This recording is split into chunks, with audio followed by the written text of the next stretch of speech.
Juges, chapitre 1. Après la mort de Josué, les enfants d'Israël consultèrent l'Éternel en disant: Qui de nous montera le premier contre les Cananéens pour les attaquer? L'Éternel répondit: Juda montera. Voici, j'ai livré le pays entre ses mains. Et Juda dit à Siméon, son frère: Monte avec moi dans le pays qui m'est échu par le sort, et nous combattrons les Cananéens. J'irai aussi avec toi dans celui qui t'est tombé en partage. Et Siméon alla avec lui. Juda monta, et l'Éternel livra entre leurs mains les Cananéens et les Phéréziens. Ils battirent 10 000 hommes à Bézek. Ils trouvèrent Adoni-Bézek à Bézek, ils l'attaquèrent, et ils battirent les Cananéens et les Phéréziens. Adoni-Bézek prit la fuite. Mais ils le poursuivirent et le saisirent, et ils lui coupèrent les pouces des mains et des pieds. Adoni-Bézek dit: 70 rois, ayant les pouces des mains et des pieds coupés, ramassaient sous ma table. Dieu me rend ce que j'ai fait. On l'emmena à Jérusalem, et il y mourut. Les fils de Juda attaquèrent Jérusalem et la prirent, ils la frappèrent du tranchant de l'épée et mirent le feu à la ville. Les fils de Juda descendirent ensuite pour combattre les Cananéens qui habitaient la montagne, la contrée du Midi et la plaine. Juda marcha contre les Cananéens qui habitaient à Hébron, appelé autrefois Kirjat Arba, et il battit Shéshaï, Aïman et Talmaï. De là il marcha contre les habitants de Débir. Débir s'appelait autrefois Kirjat Sépher. Caleb dit: Je donnerai ma fille Aksa pour femme à celui qui battra Kirjat Sépher et qui la prendra. Othniel, fils de Kénaz, frère cadet de Caleb, s'en empara, et Caleb lui donna pour femme sa fille Aksa. Lorsqu'elle fut entrée chez Othniel, elle le sollicita de demander à son père un champ. Elle descendit de dessus son âne, et Caleb lui dit: Qu'as-tu? Elle lui répondit: Fais-moi un présent, car tu m'as donné une terre du Midi. Donne-moi aussi des sources d'eau. Et Caleb lui donna les sources supérieures et les sources inférieures. Les fils du Kénien, beau-père de Moïse, montèrent de la ville des palmiers, avec les fils de Juda, dans le désert de Juda au midi d'Arad, et ils allèrent s'établir parmi le peuple. Juda se mit en marche avec Siméon, son frère, et ils battirent les Cananéens qui habitaient à Tséphat. Ils dévouèrent la ville par interdit, et on l'appela Horma. Juda s'empara encore de Gaza et de son territoire, d'Ascalon et de son territoire, et d'Écron et de son territoire. L'Éternel fut avec Juda. Et Juda se rendit maître de la montagne, mais il ne put chasser les habitants de la plaine, parce qu'ils avaient des chars de fer. On donna Hébron à Caleb, comme l'avait dit Moïse, et il en chassa les 3 fils d'Anak. Les fils de Benjamin ne chassèrent point les Jébusiens qui habitaient à Jérusalem, et les Jébusiens ont habité jusqu'à ce jour dans Jérusalem avec les fils de Benjamin. La maison de Joseph monta aussi contre Béthel, et l'Éternel fut avec eux. La maison de Joseph fit explorer Béthel, qui s'appelait autrefois Luz. Les gardes virent un homme qui sortait de la ville, et ils lui dirent: Montre-nous par où nous pourrons entrer dans la ville, et nous te ferons grâce. Il leur montra par où ils pourraient entrer dans la ville, et ils frappèrent la ville du tranchant de l'épée. Mais ils laissèrent aller cet homme et toute sa famille. Cet homme se rendit dans le pays des Hétiens. Il bâtit une ville, et lui donna le nom de Luz, nom qu'elle a porté jusqu'à ce jour. Manassé ne chassa point les habitants de Beth-Shean et des villes de son ressort, de Tahanak et des villes de son ressort, de Dor et des villes de son ressort, de Gibléam et des villes de son ressort, de Megiddo et des villes de son ressort. Et les Cananéens voulurent rester dans ce pays. Lorsqu'Israël fut assez fort, il assujettit les Cananéens à un tribut, mais il ne les chassa point. Éphraïm ne chassa point les Cananéens qui habitaient à Gézer, et les Cananéens habitèrent au milieu d'Éphraïm à Gézer. Zabulon ne chassa point les habitants de Kitron, ni les habitants de Nahalol. Et les Cananéens habitèrent au milieu de Zabulon, mais ils furent assujettis à un tribut. Azer ne chassa point les habitants d'Akko, ni les habitants de Sidon, ni ceux d'Aklal, d'Akzib, de Helba, d'Afik et de Rehob. Et les Azérites habitèrent au milieu des Cananéens, habitants du pays, car ils ne les chassèrent point. Nephtali ne chassa point les habitants de Beth-Shemesh, ni les habitants de Beth-Anath, et il habita au milieu des Cananéens, habitants du pays, mais les habitants de Beth-Shemesh et de Beth-Anath furent assujettis à un tribut. Les Amoréens repoussèrent dans la montagne les fils de Dan, et ne les laissèrent pas descendre dans la plaine. Les Amoréens voulurent rester à Ar-Hérès, à Ajalon et à Shaalbim, mais la main de la maison de Joseph s'appesantit sur eux, et ils furent assujettis à un tribut. Le territoire des Amoréens s'étendait depuis la montée d'Akrabim, depuis Séla, et en dessus. Juges, chapitre 2. Un envoyé de l'Éternel monta de Gilgal à Bokim, et dit, « Je vous ai fait monter hors d'Égypte, et je vous ai amené dans le pays que j'ai juré à vos pères de vous donner. J'ai dit, jamais je ne romprai mon alliance avec vous. Et vous, vous ne traiterez point alliance avec les habitants de ce pays, vous renverserez leurs autels. Mais vous n'avez point obéi à ma voix. Pourquoi avez-vous fait cela? J'ai dit alors, je ne les chasserai point devant vous, mais ils seront à vos côtés, et leurs dieux vous seront un piège. Lorsque l'envoyé de l'Éternel eut dit ces paroles à tous les enfants d'Israël, le peuple éleva la voix et pleura. Ils donnèrent à ce lieu le nom de Bokim, et ils y offrirent des sacrifices à l'Éternel. Josué renvoya le peuple, et les enfants d'Israël allèrent chacun dans son héritage pour prendre possession du pays. Le peuple servit l'Éternel pendant toute la vie de Josué, et pendant toute la vie des anciens qui survécurent à Josué et qui avaient vu toutes les grandes choses que l'Éternel avait faites en faveur d'Israël. Josué, fils de Nun, serviteur de l'Éternel, mourut âgé de 110 ans. On l'ensevelit dans le territoire qu'il avait eu en partage, à Timnath-Hérès, dans la montagne d'Éphraïm, au nord de la montagne de Gaash. Toute cette génération fut recueillie auprès de ses pères, et il s'éleva après elle une autre génération, qui ne connaissait point l'Éternel, ni ce qu'il avait fait en faveur d'Israël. Les enfants d'Israël firent alors ce qui déplaît à l'Éternel, et ils servirent les Baals. Ils abandonnèrent l'Éternel, le Dieu de leur père, qui les avait fait sortir du pays d'Égypte, et ils allèrent après d'autres dieux d'entre les dieux des peuples qui les entouraient. Ils se prosternèrent devant eux, et ils irritèrent l'Éternel. Ils abandonnèrent l'Éternel, et ils servirent Baal et les Astartés. La colère de l'Éternel s'enflamma contre Israël. Il les livra entre les mains de pillards qui les pillèrent, il les vendit entre les mains de leurs ennemis d'alentour, et ils ne purent plus résister à leurs ennemis. Partout où ils allaient, la main de l'Éternel était contre eux pour leur faire du mal, comme l'Éternel l'avait dit, comme l'Éternel le leur avait juré. Ils furent ainsi dans une grande détresse. L'Éternel suscita des juges, afin qu'ils les délivrassent de la main de ceux qui les pillaient. Mais ils n'écoutèrent pas même leurs juges, car ils se prostituèrent à d'autres dieux, se prosternèrent devant eux. Ils se détournèrent promptement de la voie qu'avaient suivie leur père, et ils n'obéirent point comme eux au commandement de l'Éternel. Lorsque l'Éternel leur suscitait des juges, l'Éternel était avec le juge, et il les délivrait de la main de leurs ennemis pendant toute la vie du juge. Car l'Éternel avait pitié de leurs gémissements contre ceux qui les opprimaient et les tourmentaient. Mais, à la mort du juge, ils se corrompaient de nouveau plus que leur père, en allant après d'autres dieux pour les servir et se prosterner devant eux, et ils persévéraient dans la même conduite et le même endurcissement. Alors la colère de l'Éternel s'enflamma contre Israël, et il dit, « Puisque cette nation a transgressé mon alliance que j'avais prescrite à ses pères, et puisqu'ils n'ont point obéi à ma voix, je ne chasserai plus devant eux aucune des nations que Josué laissa quand il mourut.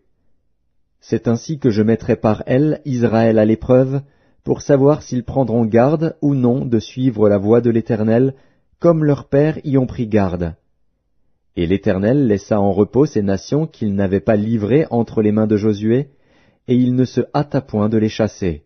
Juges, chapitre 3. Voici les nations que l'Éternel laissa pour éprouver par elles Israël, tous ceux qui n'avaient pas connu toutes les guerres de Canaan. Il voulait seulement que les générations des enfants d'Israël connussent et apprissent la guerre, ceux qui ne l'avaient pas connue auparavant. Ces nations étaient les 5 princes des Philistins, tous les Cananéens, les Sidoniens et les Héviens qui habitaient la montagne du Liban, depuis la montagne de Baal-Hermon jusqu'à l'entrée de Hamath. Ces nations servirent à mettre Israël à l'épreuve, afin que l'Éternel sût s'ils obéiraient au commandement qu'il avait prescrit à leur père par Moïse.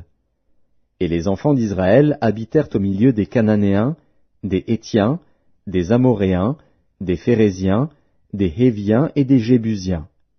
Ils prirent leurs filles pour femmes, ils donnèrent à leurs fils leurs propres filles, et ils servirent leurs dieux. Les enfants d'Israël firent ce qui déplaît à l'Éternel, ils oublièrent l'Éternel, et ils servirent les Baals et les idoles. La colère de l'Éternel s'enflamma contre Israël, et il les vendit entre les mains de Cushan-Rishéataïm, roi de Mésopotamie. Et les enfants d'Israël furent asservis 8 ans à Cushan-Rishéataïm. Les enfants d'Israël crièrent à l'Éternel, et l'Éternel leur suscita un libérateur qui les délivra, Othniel, fils de Kénaz, frère cadet de Caleb. L'esprit de l'Éternel fut sur lui. Il devint juge en Israël, et il partit pour la guerre. L'Éternel livra entre ses mains Cushan-Rishéataïm, roi de Mésopotamie, et sa main fut puissante contre Cushan-Rishéataïm. Le pays fut en repos pendant 40 ans, et Othniel, fils de Kénaz, mourut. Les enfants d'Israël firent encore ce qui déplaît à l'Éternel, et l'Éternel fortifia Églon, roi de Moab, contre Israël, parce qu'ils avaient fait ce qui déplaît à l'Éternel. Églon réunit à lui les fils d'Ammon et les Amalécites, et il se mit en marche. Il battit Israël, et ils s'emparèrent de la ville des palmiers. Et les enfants d'Israël furent asservis 18 ans à Églon, roi de Moab. Les enfants d'Israël crièrent à l'Éternel, et l'Éternel leur suscita un libérateur, Éhud, fils de Guéra, benjamite, qui ne se servait pas de la main droite. Les enfants d'Israël envoyèrent par lui un présent à Églon, roi de Moab. Éhud se fit une épée à 2 tranchants, longue d'une coudée, et il la ceignit sous ses vêtements, au côté droit. Il offrit le présent à Églon, roi de Moab. Or Églon était un homme très gras. Lorsqu'il eut achevé d'offrir le présent, il renvoya les gens qui l'avaient apporté. Il revint lui-même depuis les carrières près de Gilgal, et il dit, « Ô roi, j'ai quelque chose de secret à te dire. » Le roi dit, « Silence !» Et tous ceux qui étaient auprès de lui sortirent. Éhud l'aborda comme il était assis seul dans sa chambre d'été, et il dit, « J'ai une parole de Dieu pour toi. » Églon se leva de son siège. Alors Éhud avança la main gauche, tira l'épée de son côté droit, et la lui enfonça dans le ventre.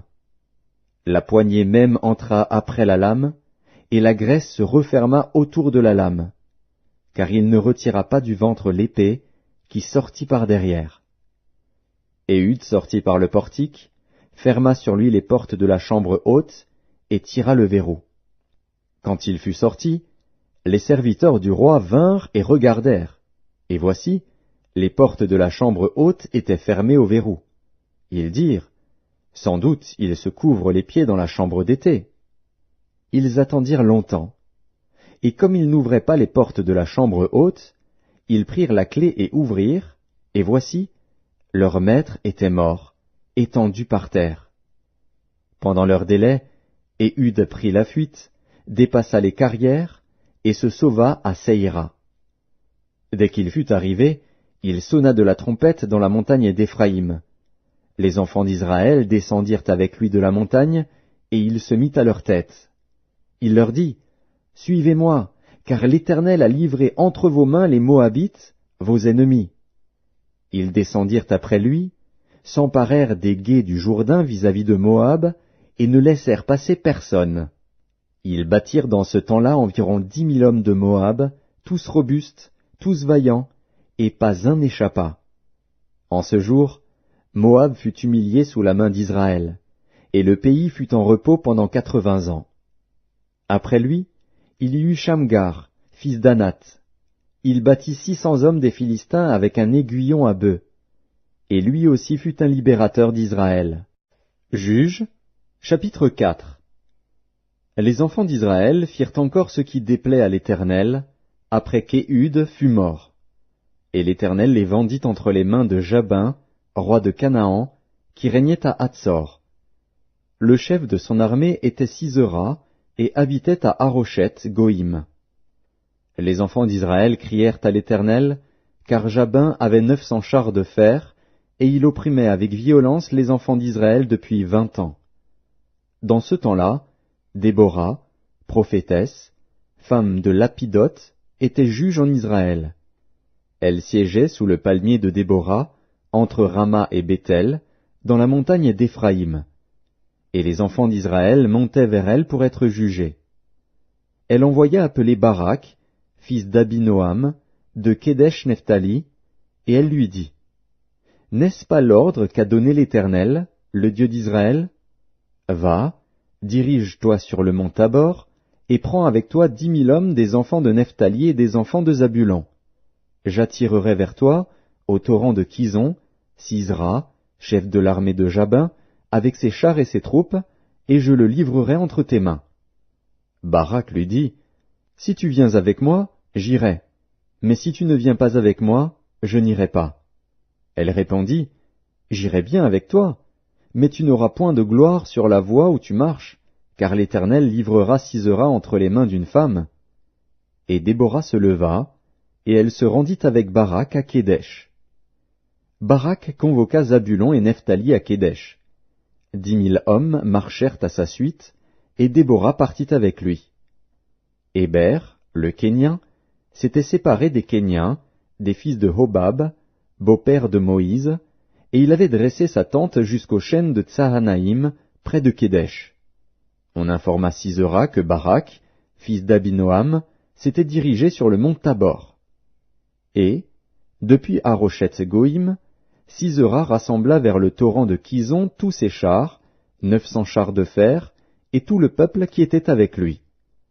Alors Déborah dit à Barak, « Lève-toi, car voici le jour où l'Éternel livre à Sisera entre tes mains. L'Éternel ne marche-t-il pas devant toi? » Et Barak descendit du mont Tabor, ayant 10 000 hommes à sa suite. L'Éternel mit en déroute devant Barak, par le tranchant de l'épée, Sisera, tous ses chars et tout le camp. Sisera descendit de son char et s'enfuit à pied. Barak poursuivit les chars et l'armée jusqu'à Haroshet-Goïm, et toute l'armée de Sisera tomba sous le tranchant de l'épée, sans qu'il en restât un seul homme. Sisera se réfugia à pied dans la tente de Jaël, femme de Héber, le Kénien, car il y avait paix entre Jabin, roi de Hatsor, et la maison de Héber, le Kénien. Jaël sortit au-devant de Sisera et lui dit, « Entre, mon seigneur, entre chez moi, ne crains point. » Il entra chez elle dans la tente, et elle le cacha sous une couverture. Il lui dit, « Donne-moi, je te prie, un peu d'eau à boire, car j'ai soif. » Elle ouvrit l'outre du lait, lui donna à boire, et le couvrit. Il lui dit encore, « Tiens-toi à l'entrée de la tente, et si l'on vient t'interroger en disant, « Y a-t-il ici quelqu'un ?» tu répondras, « Non. » Jaël, femme de Héber, saisit un pieu de la tente, prit en main le marteau, s'approcha de lui doucement, et lui enfonça dans la tempe le pieu, qui pénétra en terre. Il était profondément endormi et accablé de fatigue, et il mourut. Comme Barak poursuivait Sisera, Jaël sortit à sa rencontre et lui dit, « Viens, et je te montrerai l'homme que tu cherches. » Il entra chez elle, et voici, Sisera était étendu mort, le pieu dans la tempe. En ce jour, Dieu humilia Jabin, roi de Canaan, devant les enfants d'Israël. Et la main des enfants d'Israël s'appesantit de plus en plus sur Jabin, roi de Canaan, jusqu'à ce qu'ils eussent exterminé Jabin, roi de Canaan. Juges, chapitre 5. En ce jour-là, Déborah chanta ce cantique avec Barak, fils d'Abinoam. Des chefs se sont mis à la tête du peuple en Israël, et le peuple s'est montré prêt à combattre. Bénissez-en l'Éternel. Roi, écoutez, Prince, prêtez l'oreille. Je chanterai, oui, je chanterai à l'Éternel, je chanterai à l'Éternel, le Dieu d'Israël. Ô Éternel, quand tu sortis de Séhir, quand tu t'avanças des champs d'Édom, la terre trembla, et les cieux se fondirent, et les nuées se fondirent en eau. Les montagnes s'ébranlèrent devant l'Éternel, ce Sinaï devant l'Éternel, le Dieu d'Israël. Au temps de Shamgar, fils d'Anath, au temps de Jaël, les routes étaient abandonnées, et ceux qui voyageaient prenaient des chemins détournés. Les chefs étaient sans force en Israël, sans force, quand je me suis levé, moi, Déborah, quand je me suis levé comme une mère en Israël. Il avait choisi de nouveaux dieux. Alors la guerre était aux portes. On ne voyait ni bouclier, ni lance chez 40 milliers en Israël. Mon cœur est aux chefs d'Israël, à ceux du peuple qui se sont montrés prêts à combattre. Bénissez l'Éternel. Vous qui montez de blanches ânesses, vous qui avez pour siège des tapis, et vous qui marchez sur la route, chantez. Que de leur voix les archers, du milieu des abreuvoirs, célèbrent les bienfaits de l'Éternel, les bienfaits de son conducteur en Israël. Alors le peuple de l'Éternel descendit aux portes. Réveille-toi, réveille-toi, Déborah. Réveille-toi, réveille-toi, dis un cantique. Lève-toi, Barak, et emmène tes captifs, fils d'Abinoam. Alors un reste du peuple triompha des puissants, l'Éternel me donna la victoire sur les héros. D'Éphraïm arrivèrent les habitants d'Amalek. À ta suite marcha Benjamin parmi ta troupe. De Makir vinrent des chefs, et de Zabulon des commandants. Les princes d'Issachar furent avec Déborah, et Issachar suivit Barak. Il fut envoyé sur ses pas dans la vallée. Près des ruisseaux de Ruben, grandes furent les résolutions du cœur. Pourquoi es-tu resté au milieu des étables à écouter le bêlement des troupeaux? Au ruisseau de Ruben, grandes furent les délibérations du cœur. Galaad, au-delà du Jourdain, n'a pas quitté sa demeure. Pourquoi Dan s'est-il tenu sur les navires? Azer s'est assis sur le rivage de la mer et s'est reposé dans ses ports. Zabulon est un peuple qui affronta la mort, et Nephtali de même, sur les hauteurs des champs. Les rois vinrent, ils combattirent, alors combattirent les rois de Canaan, à Tahanak, aux eaux de Megiddo. Ils ne remportèrent nul butin, nul argent. Des cieux ont combattu, de leurs sentiers les étoiles combattirent contre Sisera. Le torrent de Kison les a entraînés, le torrent des anciens temps, le torrent de Kison. Mon âme, foule aux pieds les héros. Alors les talons des chevaux retentirent, à la fuite précipités de leurs guerriers. Maudissez mes roses, dit l'ange de l'Éternel, maudissez, maudissez ses habitants, car ils ne vinrent pas au secours de l'Éternel, au secours de l'Éternel, parmi les hommes vaillants. Bénie soit entre les femmes Jaël, femme de Héber, le Kénien. Bénie soit-elle entre les femmes qui habitent sous les tentes. Il demanda de l'eau, elle a donné du lait, dans la coupe d'honneur elle a présenté de la crème.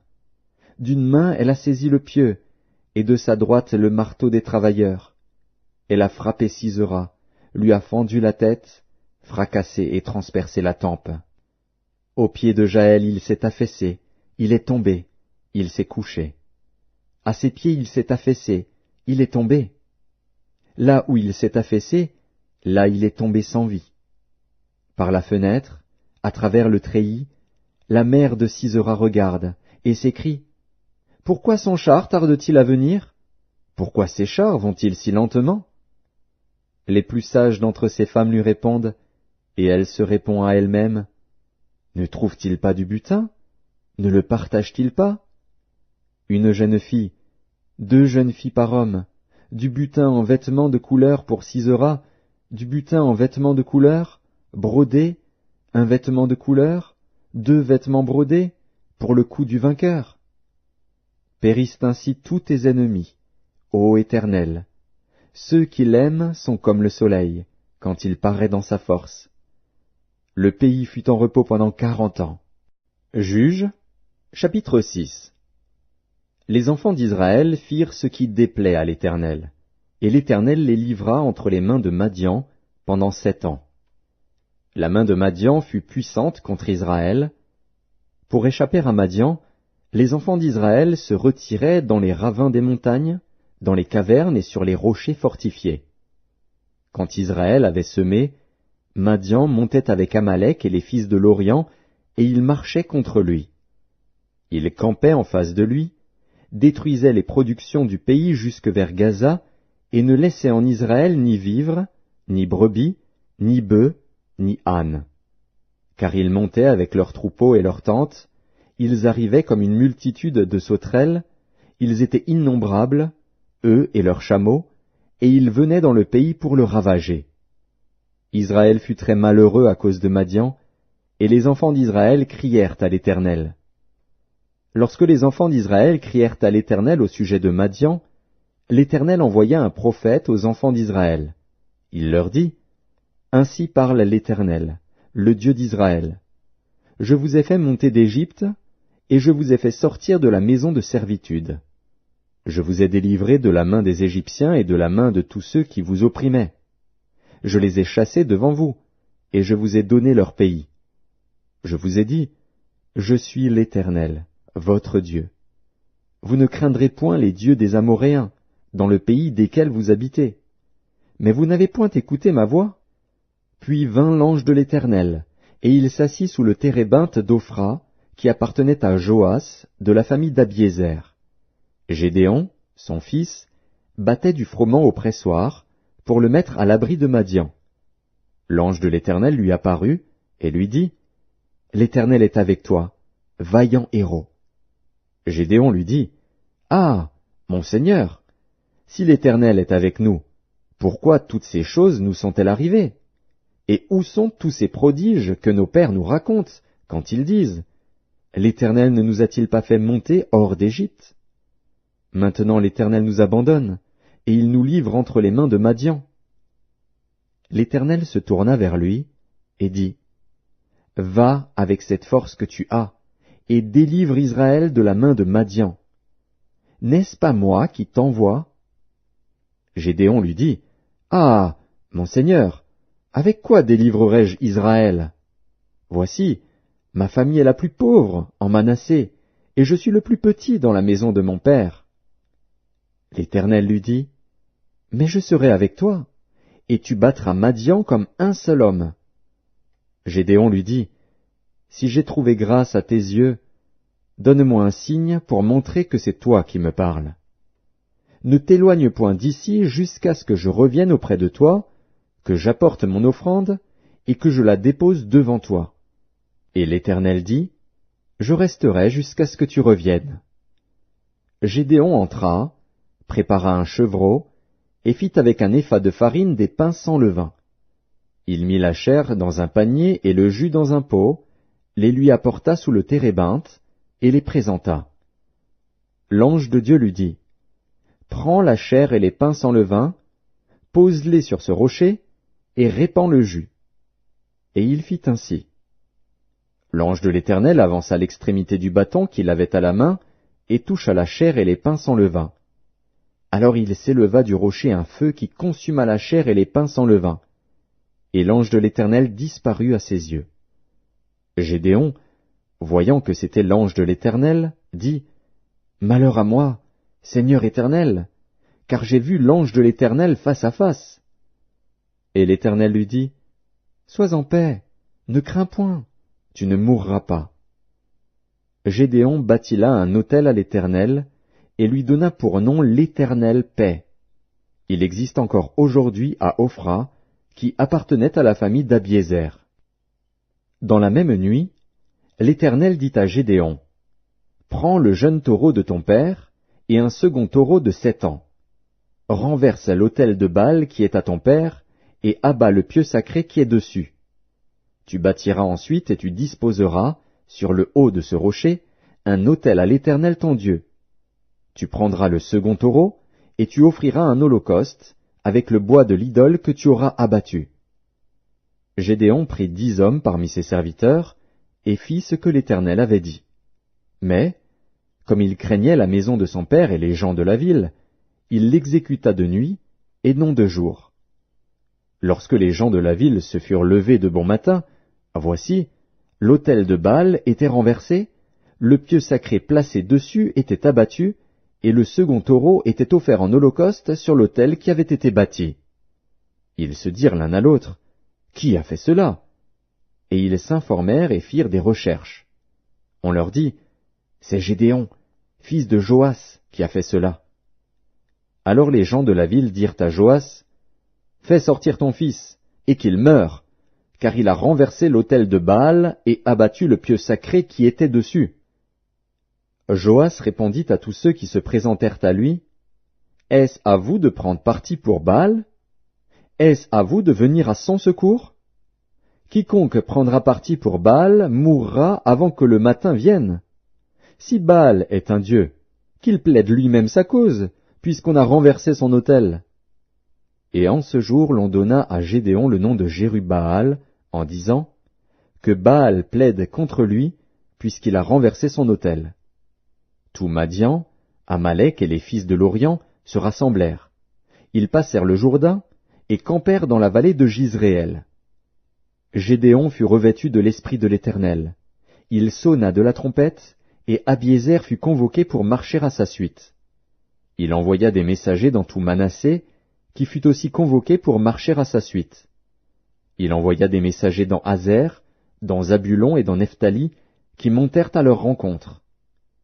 Gédéon dit à Dieu, « Si tu veux délivrer Israël par ma main, comme tu l'as dit, voici, je vais mettre une toison de laine dans l'air. Si la toison seule se couvre de rosée et que tout le terrain reste sec, je connaîtrai que tu délivreras Israël par ma main, comme tu l'as dit. » Et il arriva ainsi. Le jour suivant, il se leva de bon matin, pressa la toison, et en fit sortir la rosée, qui donna de l'eau plein une coupe. Gédéon dit à Dieu, « Que ta colère ne s'enflamme point contre moi, et je ne parlerai plus que cette fois. Je voudrais seulement faire encore une épreuve avec la toison. Que la toison seule reste sèche, et que tout le terrain se couvre de rosée. » Et Dieu fit ainsi cette nuit-là. La toison seule resta sèche, et tout le terrain se couvrit de rosée.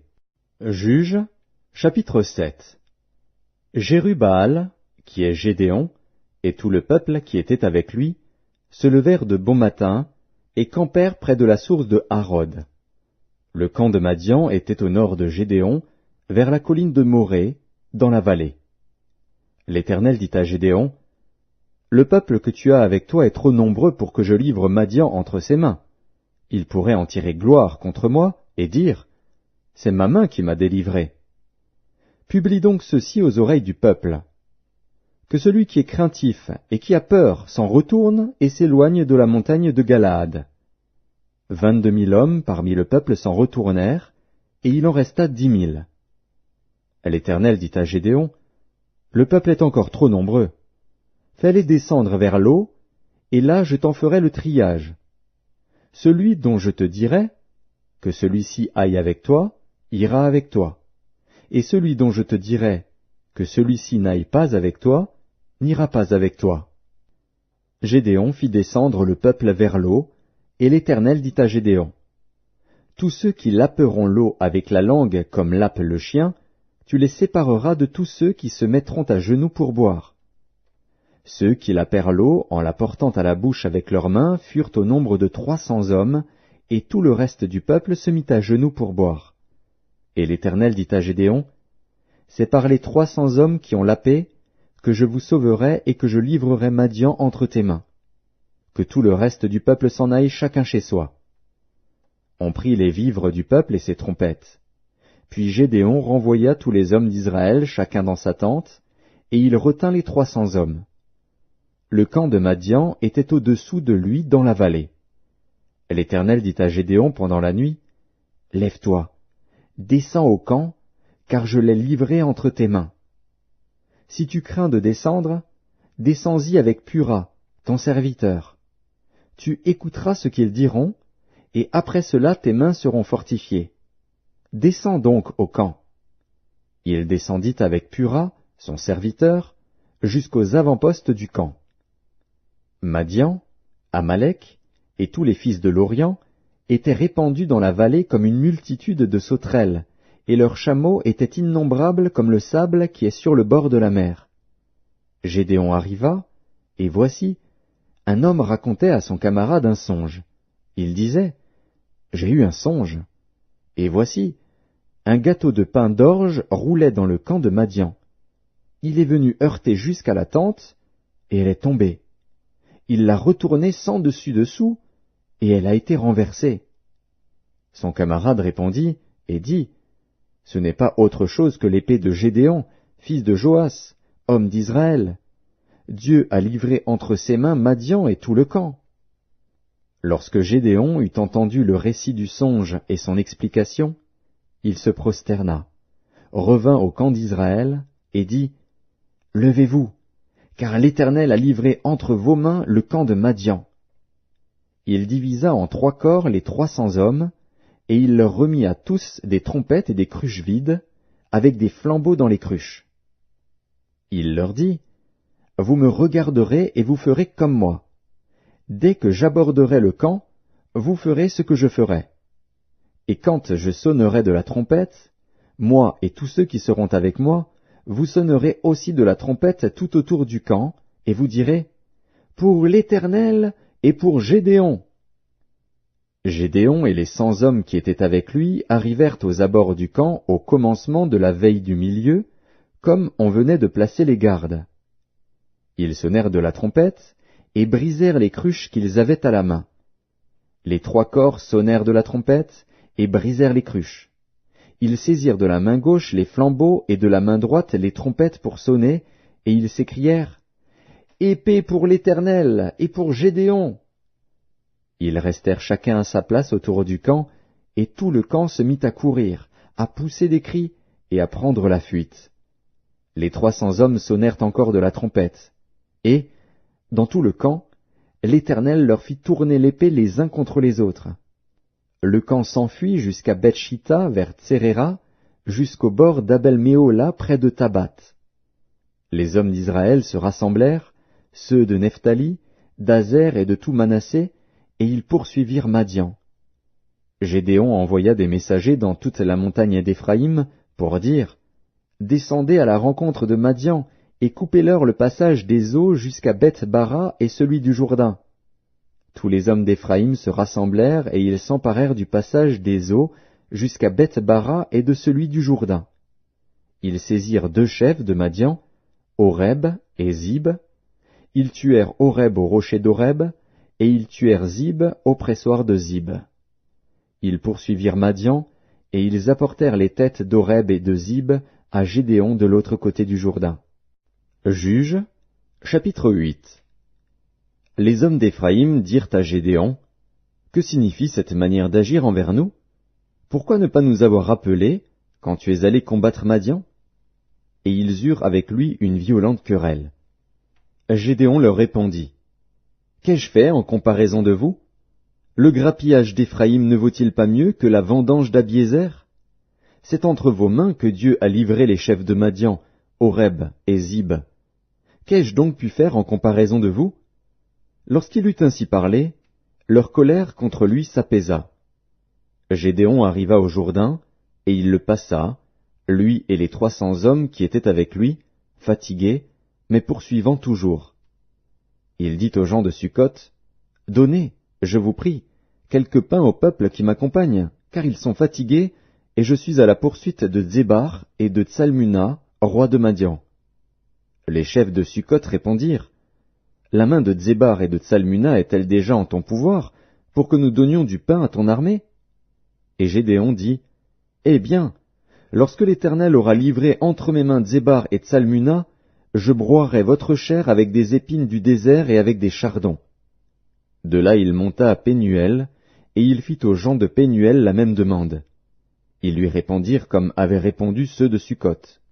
Et il dit aussi aux gens de Pénuel, « Quand je reviendrai en paix, je renverserai cette tour. » Zébar et Tsalmuna étaient à Karkor et leur armée avec eux, environ 15 000 hommes, tous ceux qui étaient restés de l'armée entière des fils de l'Orient.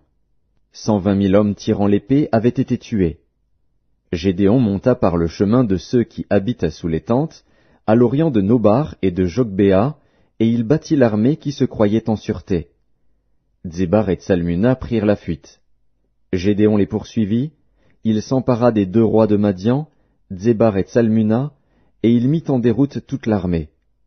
Gédéon, fils de Joas, revint de la bataille par la montée de Hérès. Il saisit d'entre les gens de Sukkot un jeune homme qui l'interrogea, et qui lui mit par écrit les noms des chefs et des anciens de Sukkot, 77 hommes.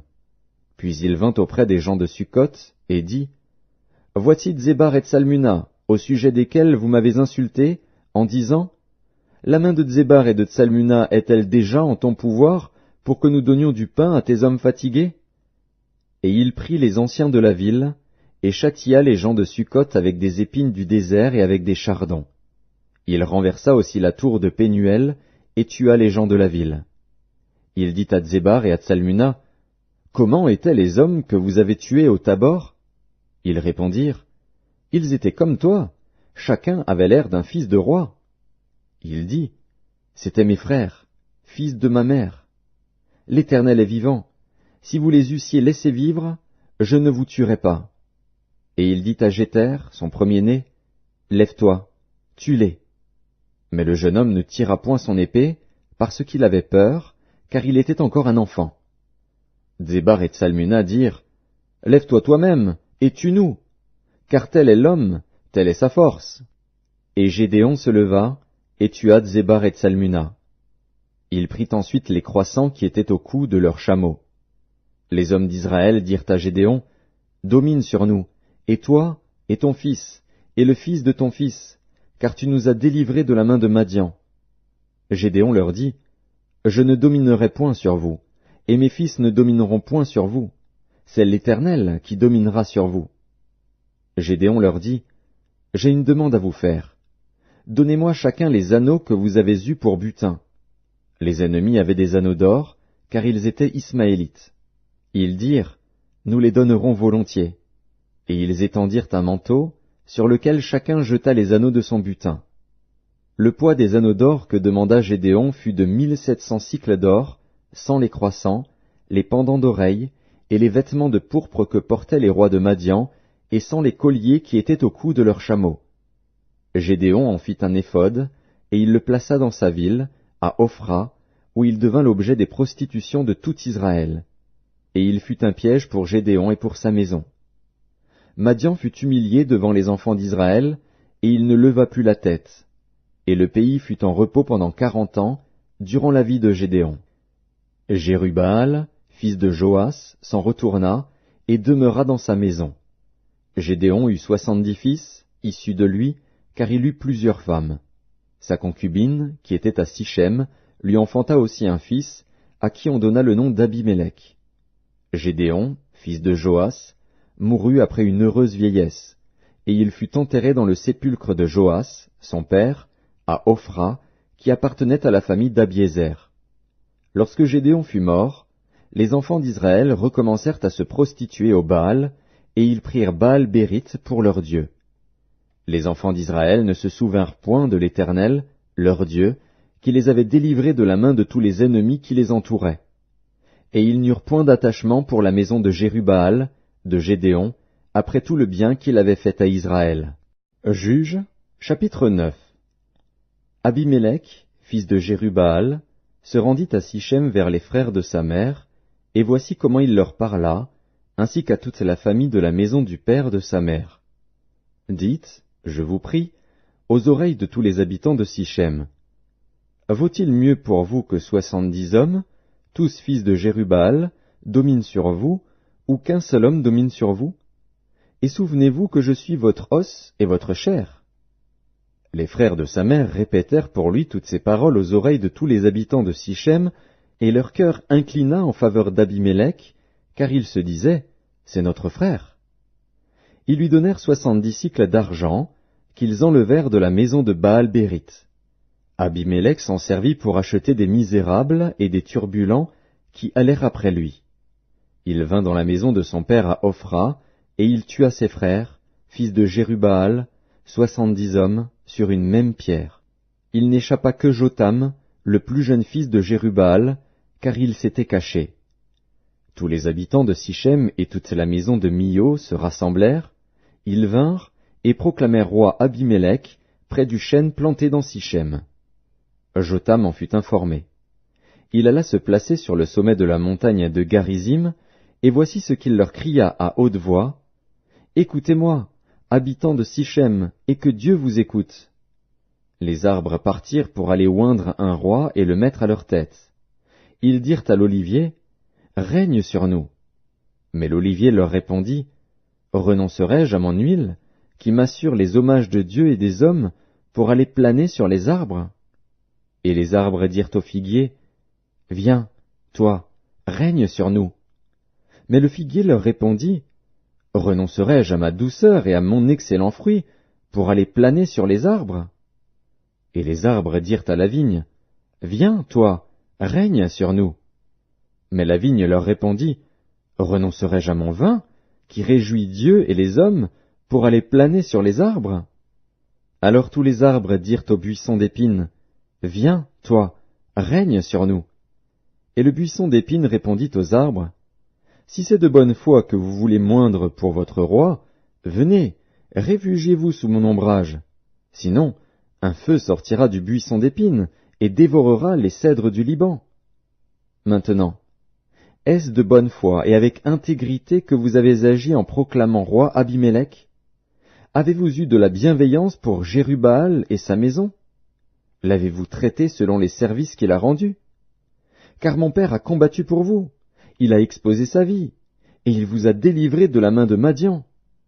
Et vous vous êtes levé contre la maison de mon père, vous avez tué ses fils, 70 hommes, sur une même pierre, et vous avez proclamé roi sur les habitants de Sichem Abimélec, fils de sa servante, parce qu'il est votre frère. Si c'est de bonne foi et avec intégrité qu'en ce jour vous avez agi envers Jérubbaal et sa maison, eh bien, qu'Abimélec fasse votre joie, et que vous fassiez aussi la sienne.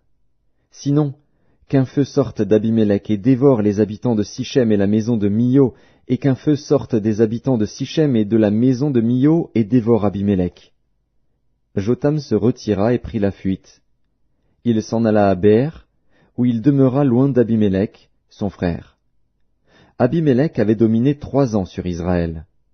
Alors Dieu envoya un mauvais esprit entre Abimélec et les habitants de Sichem, et les habitants de Sichem furent infidèles à Abimélec, afin que la violence commise sur les 70 fils de Jérubbaal reçût son châtiment, et que leur sang retombât sur Abimélec, leur frère, qui les avait tués, et sur les habitants de Sichem, qu'il avait aidés à tuer ses frères. Les habitants de Sichem placèrent en embuscade contre lui, sur les sommets des montagnes, des gens qui dépouillaient tous ceux qui passaient près d'eux sur le chemin. Et cela fut rapporté à Abimélec. Gaal, fils d'Ébed, vint avec ses frères, et ils passèrent à Sichem. Les habitants de Sichem eurent confiance en lui. Ils sortirent dans la campagne, vendangèrent leurs vignes, foulèrent les raisins, et se livrèrent à des réjouissances. Ils entrèrent dans la maison de leur Dieu, ils mangèrent et burent, et ils maudirent Abimélec. Et Gaal, fils d'Ébed, disait, « Qui est Abimélec, et qu'est Sichem, pour que nous servions Abimélec? N'est-il pas fils de Jérubbaal, et Zébul n'est-il pas son commissaire? Servez les hommes de Hamor, père de Sichem. Mais nous, pourquoi servirions-nous Abimélec? Oh, si j'étais le maître de ce peuple, je renverserais Abimélec. » Et il disait d'Abimélec, « Renforce ton armée, mets-toi en marche. » Zébul, gouverneur de la ville, apprit ce que disait Gaal, fils d'Ébed, et sa colère s'enflamma. Il envoya secrètement des messagers à Abimélec pour lui dire, « Voici, Gaal, fils d'Ébed, et ses frères, sont venus à Sichem, et ils soulèvent la ville contre toi. Maintenant, pars de nuit, toi et le peuple qui est avec toi, et mets-toi en embuscade dans la campagne. Le matin, au lever du soleil, tu fondras avec impétuosité sur la ville. Et lorsque Gaal et le peuple qui est avec lui sortiront contre toi, tu lui feras ce que tes forces permettront. » Abimélec et tout le peuple qui était avec lui partirent de nuit, et ils se mirent en embuscade près de Sichem, divisés en 4 corps. Gaal, fils d'Ébed, sortit, et il se tint à l'entrée de la porte de la ville. Abimélec et tout le peuple qui était avec lui se levèrent alors de l'embuscade.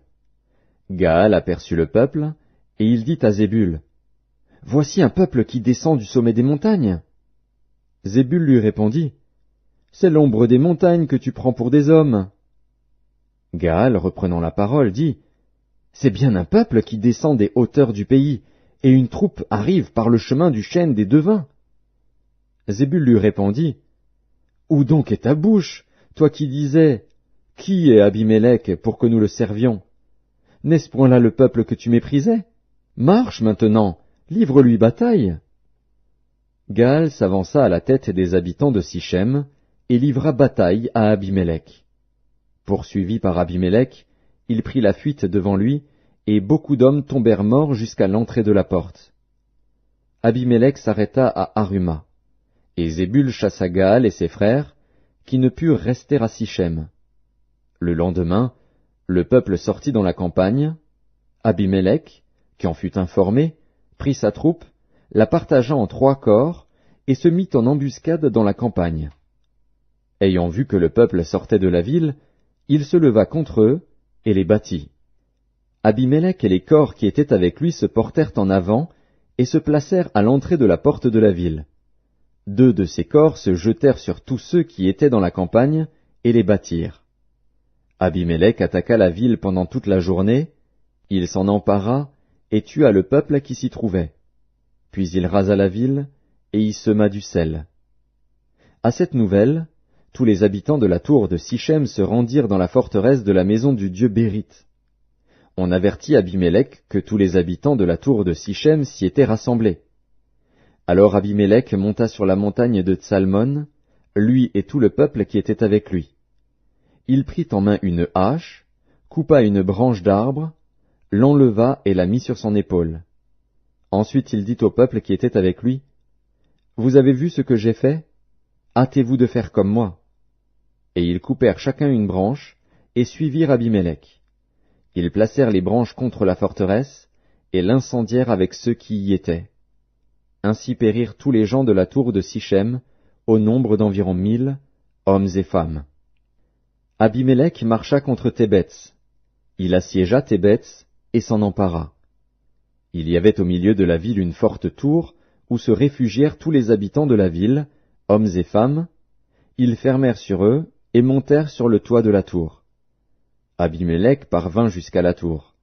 Il l'attaqua et s'approcha de la porte pour y mettre le feu.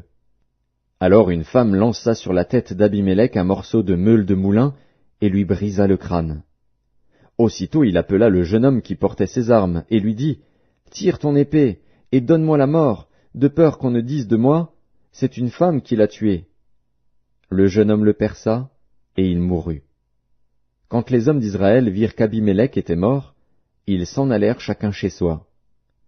Ainsi Dieu fit retomber sur Abimélec le mal qu'il avait fait à son père, en tuant ses 70 frères, et Dieu fit retomber sur la tête des gens de Sichem tout le mal qu'ils avaient fait. Ainsi s'accomplit sur eux la malédiction de Jotham, fils de Jérubbaal.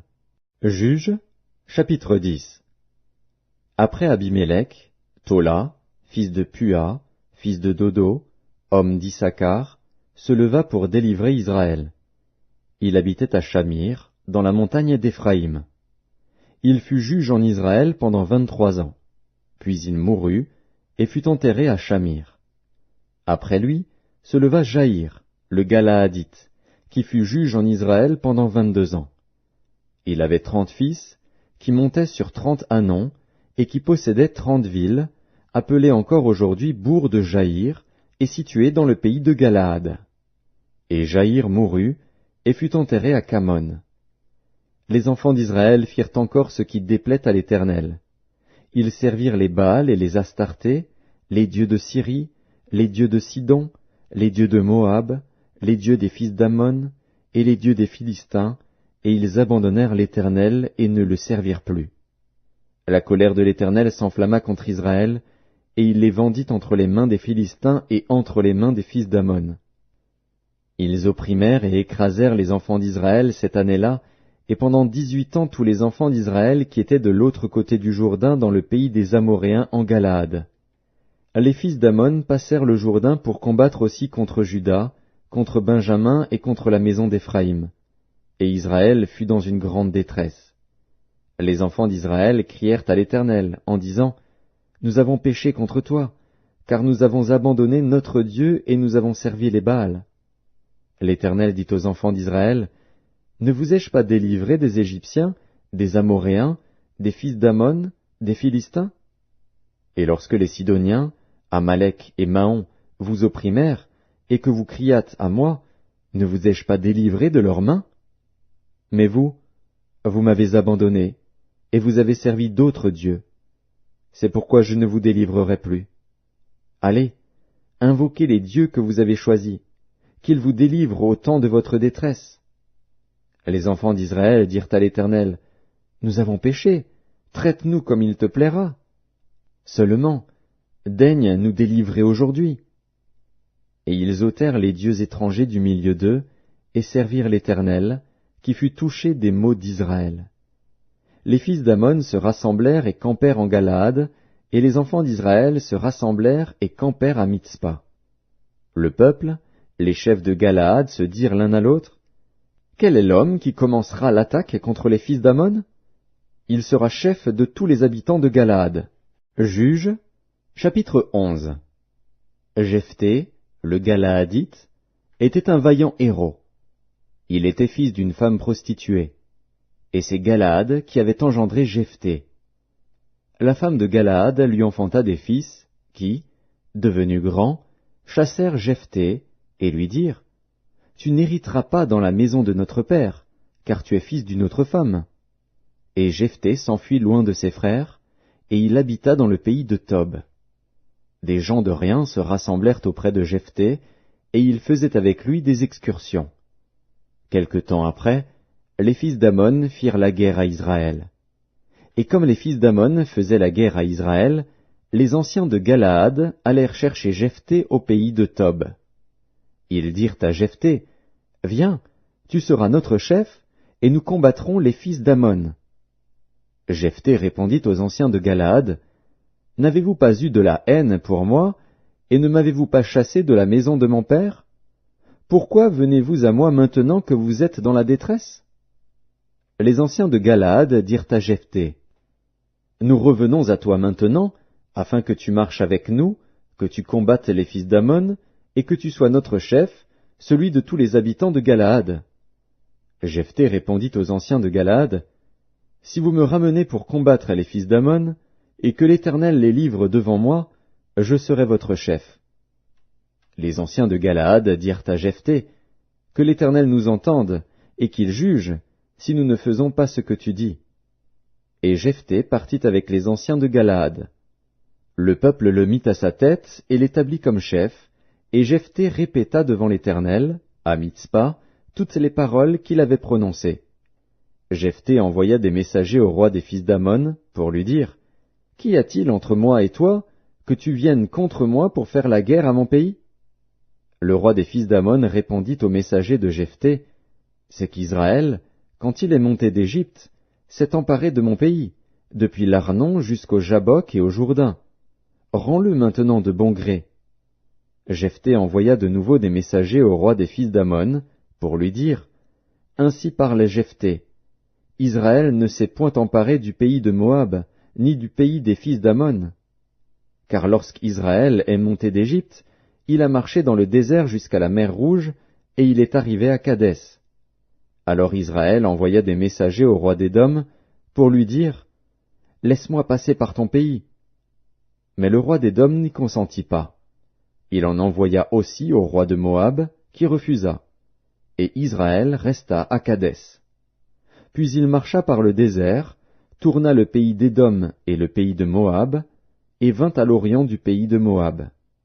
Ils campèrent au-delà de l'Arnon, sans entrer sur le territoire de Moab, car l'Arnon est la frontière de Moab. Israël envoya des messagers à Sion, roi des Amoréens, roi de Hesbon, et Israël lui dit, « Laisse-nous passer par ton pays jusqu'au lieu où nous allons. » Mais Sion n'eut pas assez confiance en Israël pour le laisser passer sur son territoire. Il rassembla tout son peuple, campa à Jahats, et combattit Israël. L'Éternel, le Dieu d'Israël, livra Sion et tout son peuple entre les mains d'Israël, qui les battit. Israël s'empara de tout le pays des Amoréens établis dans cette contrée. Ils s'emparèrent de tout le territoire des Amoréens, depuis l'Arnon jusqu'au Jabbok, et depuis le désert jusqu'au Jourdain. Et maintenant que l'Éternel, le Dieu d'Israël, a chassé les Amoréens devant son peuple d'Israël, est-ce toi qui aurais la possession de leur pays? Ce que ton Dieu Kémosh te donne à posséder, ne le posséderais-tu pas? Et tout ce que l'Éternel, notre Dieu, a mis en notre possession devant nous, nous ne le posséderions pas? Vaux-tu donc mieux que Balak, fils de Tsippor, roi de Moab? A-t-il contesté avec Israël, ou lui a-t-il fait la guerre?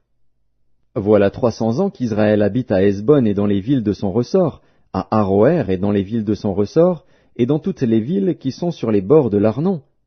Pourquoi ne lui avez-vous pas enlevé pendant ce temps-là? Je ne t'ai point offensé, et tu agis mal avec moi en me faisant la guerre. Que l'Éternel, le juge, soit aujourd'hui juge entre les enfants d'Israël et les fils d'Ammon. Le roi des fils d'Ammon n'écouta point les paroles que Jephthé lui fit dire. L'esprit de l'Éternel fut sur Jephthé. Il traversa Galaad et Manassé. Il passa à Mitzpé de Galaad. Et de Mitzpé de Galaad, il marcha contre les fils d'Ammon. Jephthé fit un vœu à l'Éternel et dit, Si tu livres entre mes mains les fils d'Ammon, quiconque sortira des portes de ma maison au devant de moi, à mon heureux retour de chez les fils d'Ammon, sera consacré à l'Éternel, et je l'offrirai en holocauste. Jephthé marcha contre les fils d'Ammon, et l'Éternel les livra entre ses mains. Il leur fit éprouver une très grande défaite, depuis Aroër jusque vers Minite, espace qui renfermait 20 villes, et jusqu'à Abel-Kéramim. Et les fils d'Ammon furent humiliés devant les enfants d'Israël. Jephthé retourna dans sa maison à Mitzpa. Et voici, sa fille sortit au-devant de lui avec des tambourins et des danses. C'était son unique enfant. Il n'avait point de fils et point d'autre fille. Dès qu'il la vit, il déchira ses vêtements et dit, « Ah, ma fille, tu me jettes dans l'abattement, tu es au nombre de ceux qui me troublent. J'ai fait un vœu à l'Éternel, et je ne puis le révoquer. » Elle lui dit, « Mon père, si tu as fait un vœu à l'Éternel, traite-moi selon ce qui est sorti de ta bouche, maintenant que l'Éternel t'a vengé de tes ennemis, des fils d'Ammon. » Et elle dit à son père, « Que ceci me soit accordé. Laisse-moi libre pendant 2 mois. Je m'en irai, je descendrai dans les montagnes, et je pleurerai ma virginité avec mes compagnes. » Il répondit, « Va. » Et il la laissa libre pour 2 mois. Elle s'en alla avec ses compagnes, et elle pleura sa virginité sur les montagnes. Au bout des 2 mois, elle revint vers son père, et il accomplit sur elle le vœu qu'il avait fait. Elle n'avait point connu d'homme. Dès lors s'établit en Israël la coutume que tous les ans les filles d'Israël s'en vont célébrer la fille de Jephthé, le Galaadite, 4 jours par année. Juges, chapitre 12. Les hommes d'Éphraïm se rassemblèrent, partirent pour le nord, et dirent à Jephthé, « Pourquoi es-tu allé combattre les fils d'Ammon sans nous avoir appelés à marcher avec toi? Nous voulons incendier ta maison et te brûler avec elle. » Jephthé leur répondit, « Nous avons eu de grandes contestations, moi et mon peuple, avec les fils d'Ammon. Et quand je vous ai appelés, vous ne m'avez pas délivré de leurs mains. Voyant que tu ne venais pas à mon secours, j'ai exposé ma vie, et j'ai marché contre les fils d'Ammon. L'Éternel les a livrés entre mes mains. Pourquoi donc aujourd'hui montez-vous contre moi pour me faire la guerre? » Jephthé rassembla tous les hommes de Galaad, et livra bataille à Éphraïm.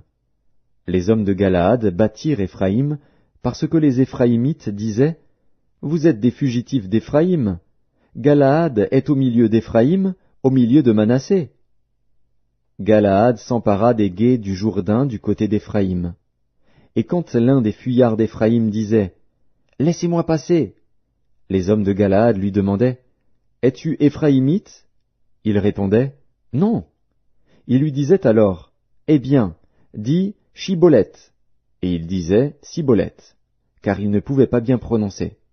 Sur quoi les hommes de Galaad le saisissaient et l'égorgeaient près des gués du Jourdain. Il périt en ce temps-là 42 000 hommes d'Éphraïm. Jephthé fut juge en Israël pendant 6 ans, puis Jephthé, le Galaadite, mourut, et fut enterré dans l'une des villes de Galaad. Après lui, Ibtsan de Bethléem fut juge en Israël. Il eut 30 fils, il maria 30 filles au dehors, et il fit venir pour ses fils 30 filles du dehors. Il fut juge en Israël pendant 7 ans. Puis Ibtsan mourut, et fut enterré à Bethléem. Après lui, Élon de Zabulon fut juge en Israël. Il fut juge en Israël pendant 10 ans. Puis Élon de Zabulon mourut, et fut enterré à Ajalon, dans le pays de Zabulon. Après lui, Abdon, fils d'Hillel, le Piratonite, fut juge en Israël. Il eut 40 fils et 30 petits-fils, qui montaient sur 70 ânons. Il fut juge en Israël pendant 8 ans. Puis Abdon, fils d'Hillel, le Piratonite, mourut, et fut enterré à Piraton, dans le pays d'Éphraïm, sur la montagne des Amalécites. Juges, chapitre 13. Les enfants d'Israël firent encore ce qui déplaît à l'Éternel, et l'Éternel les livra entre les mains des Philistins pendant 40 ans. Il y avait un homme de Tsoréa, de la famille des Danites, et qui s'appelait Manoach. Sa femme était stérile, et n'enfantait pas. Un ange de l'Éternel apparut à la femme, et lui dit, « Voici, tu es stérile, et tu n'as point d'enfant. Tu deviendras enceinte, et tu enfanteras un fils. Maintenant prends bien garde, ne bois ni vin ni liqueur forte, et ne mange rien d'impur. Car tu vas devenir enceinte, et tu enfanteras un fils. Le rasoir ne passera point sur sa tête, parce que cet enfant sera consacré à Dieu dès le ventre de sa mère.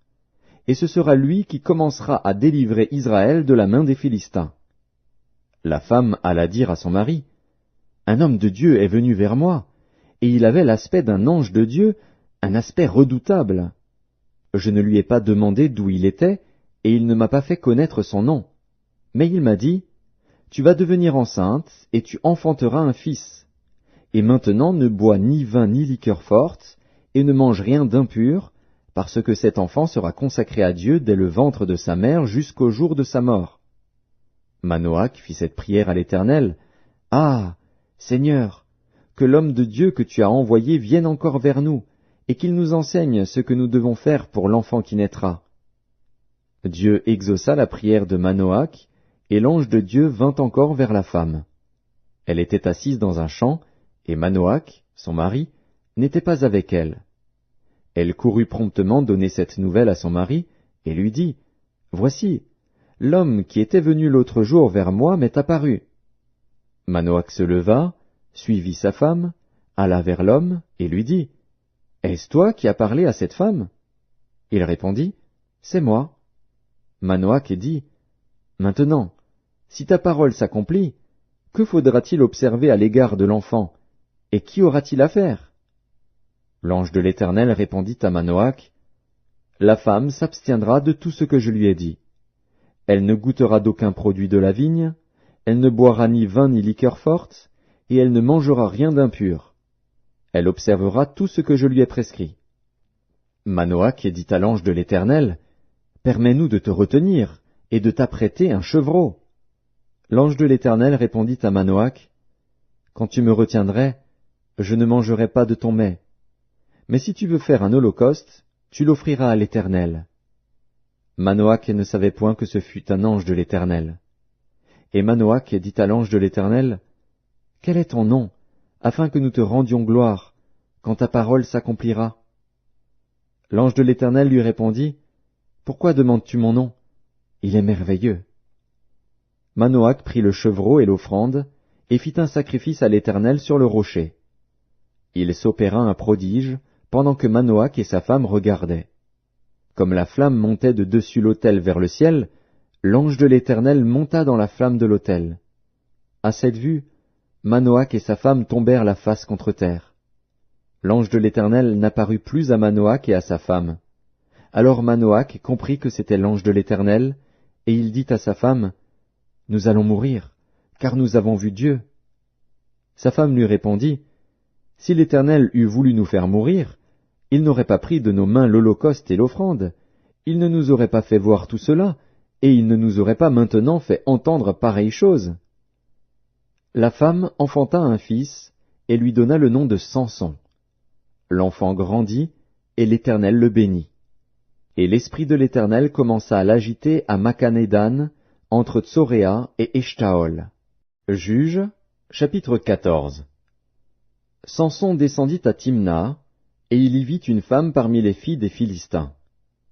Lorsqu'il fut remonté, il le déclara à son père et à sa mère, et dit, « J'ai vu à Timna une femme parmi les filles des Philistins.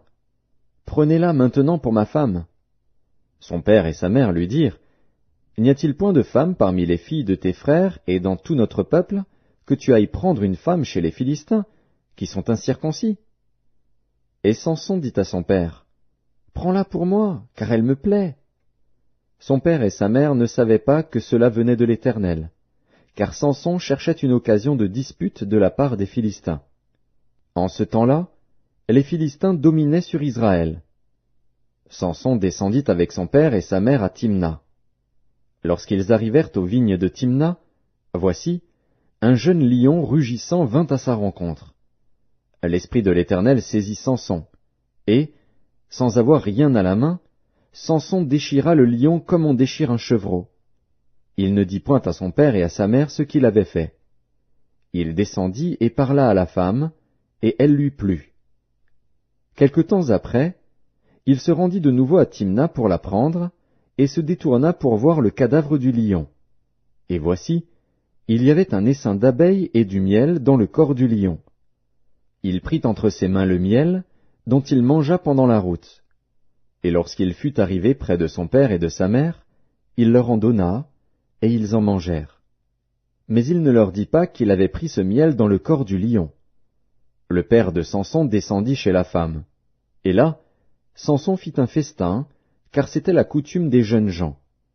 Dès qu'on le vit, on invita 30 compagnons qui se tinrent avec lui. Samson leur dit, « Je vais vous proposer une énigme.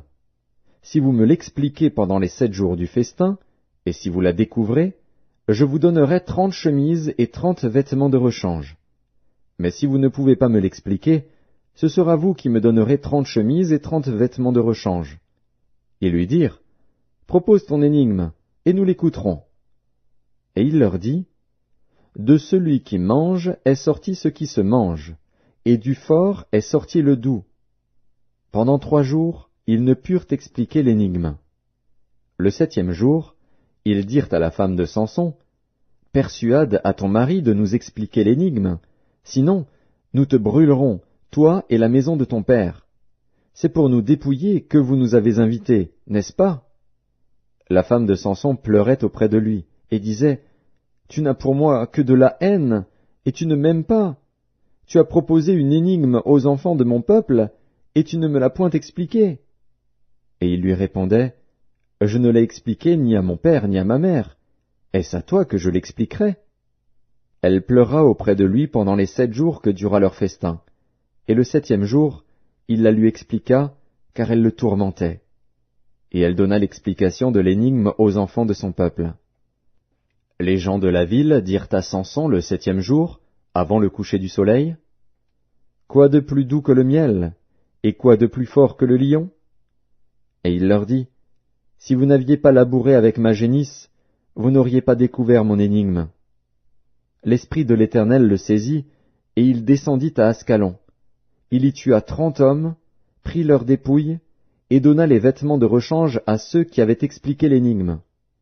Il était enflammé de colère, et il monta à la maison de son père. Sa femme fut donnée à l'un de ses compagnons, avec lequel il était lié. Juges, chapitre 15.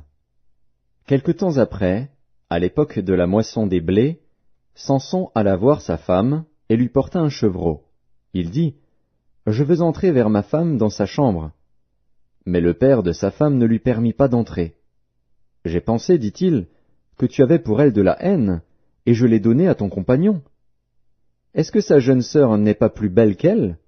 Prends-la donc à sa place. » Samson leur dit, « Cette fois je ne serai pas coupable envers les Philistins, si je leur fais du mal.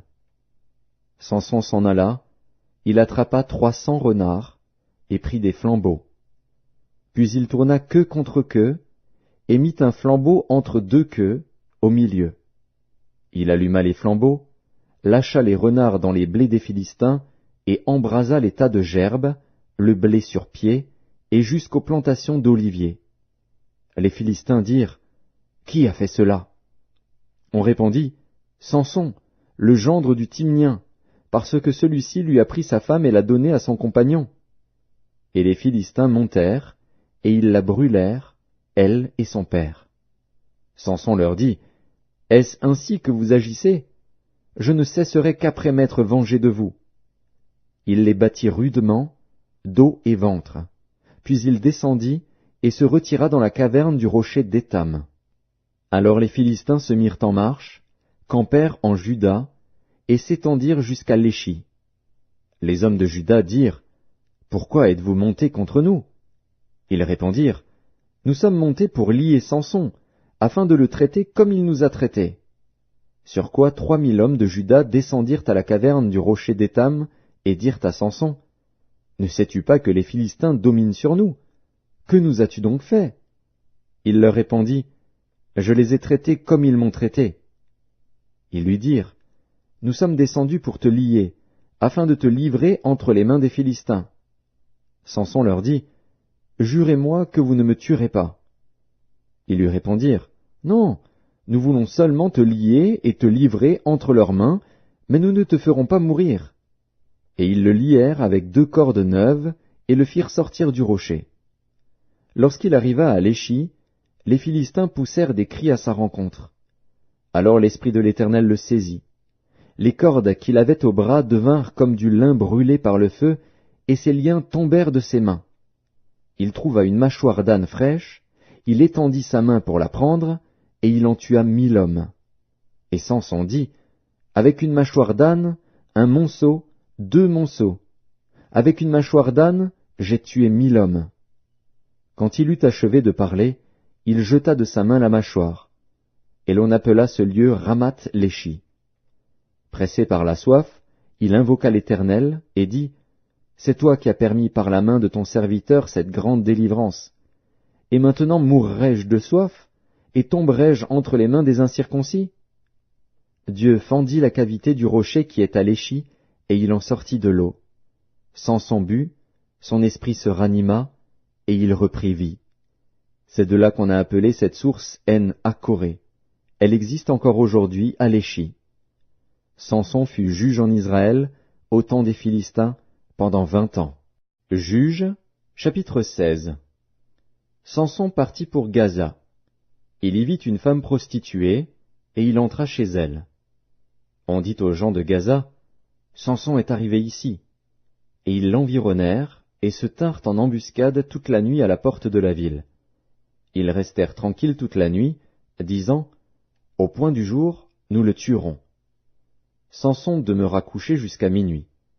Vers minuit, il se leva, et il saisit les battants de la porte de la ville et les 2 poteaux, les arracha avec la barre, les mit sur ses épaules, et les porta sur le sommet de la montagne qui est en face d'Hébron. Après cela, il aima une femme dans la vallée de Sorek. Elle se nommait Délila. Les princes des Philistins montèrent vers elle et lui dirent, « Flatte-le, pour savoir d'où lui vient sa grande force et comment nous pourrions nous rendre maîtres de lui. Nous le lierons pour le dompter, et nous te donnerons chacun 1100 cycles d'argent. » Délila dit à Samson, « Dis-moi, je te prie, d'où vient ta grande force, et avec quoi il faudrait te lier pour te dompter? » Samson lui dit, « Si on me liait avec 7 cordes fraîches, qui ne fussent pas encore sèches, je deviendrais faible et je serais comme un autre homme. » Les princes des Philistins apportèrent à Délila 7 cordes fraîches, qui n'étaient pas encore sèches, et elle le lia avec ses cordes. Or des gens se tenaient en embuscade à chez elle, dans une chambre. Elle lui dit, « Les Philistins sont sur toi, Samson !» Et il rompit les cordes, comme se rompt un cordon d'étoupe quand il sent le feu. Et l'on ne connut point d'où venait sa force.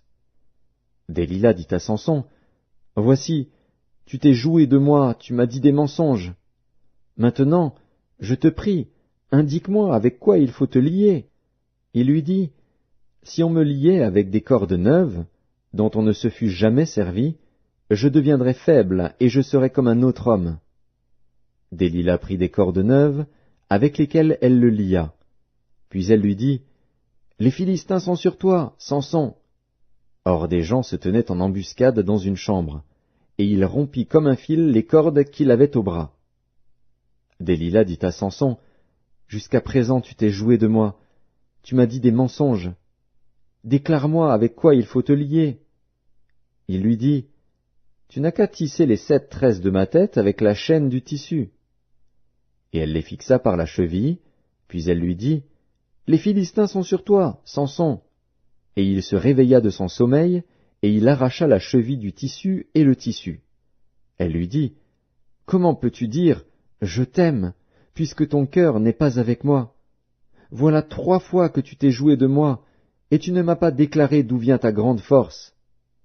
Comme elle était chaque jour à le tourmenter et à l'importuner par ses instances, son âme s'impatienta à la mort, il lui ouvrit tout son cœur, et lui dit, le rasoir n'a point passé sur ma tête, parce que je suis consacré à Dieu dès le ventre de ma mère. Si j'étais rasé, ma force m'abandonnerait, je deviendrais faible, et je serais comme tout autre homme.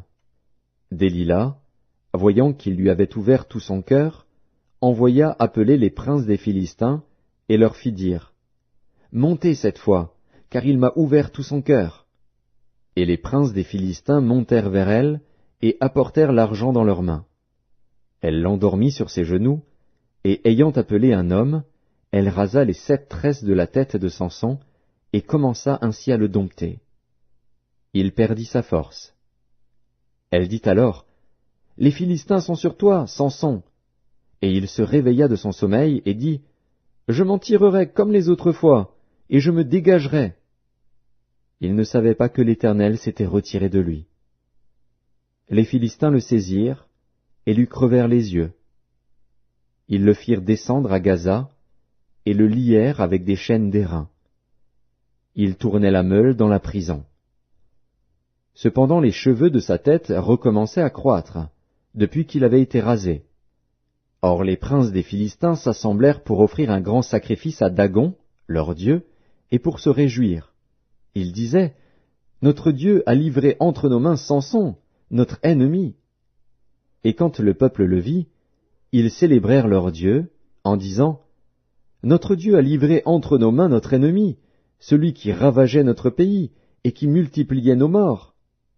Dans la joie de leur cœur, ils dirent, qu'on appelle Samson, et qu'il nous divertisse. Ils firent sortir Samson de la prison, et il joua devant eux. Ils le placèrent entre les colonnes. Et Samson dit au jeune homme qui le tenait par la main, laisse-moi, afin que je puisse toucher les colonnes sur lesquelles repose la maison et m'appuyer contre elles. La maison était remplie d'hommes et de femmes, tous les princes des Philistins étaient là, et il y avait sur le toit environ 3000 personnes, hommes et femmes, qui regardaient Samson jouer. Alors Samson invoqua l'Éternel, et dit, Seigneur Éternel, souviens-toi de moi, je te prie, ô Dieu, donne-moi de la force seulement 7 fois, et que d'un seul coup je tire vengeance des Philistins pour mes 2 yeux. Et Samson embrassa les 2 colonnes du milieu sur lesquelles reposait la maison, et il s'appuya contre elles. L'une était à sa droite, et l'autre à sa gauche. Samson dit, que je meure avec les Philistins. Il se pencha fortement, et la maison tomba sur les princes et sur tout le peuple qui y était. Ceux qu'il fit périr à sa mort furent plus nombreux que ceux qu'il avait tués pendant sa vie. Ses frères et toute la maison de son père descendirent et l'emportèrent. Lorsqu'ils furent remontés, ils l'enterrèrent entre Tsoréa et Eshtaol dans le sépulcre de Manoach, son père. Il avait été juge en Israël pendant 20 ans. Juges, chapitre 17.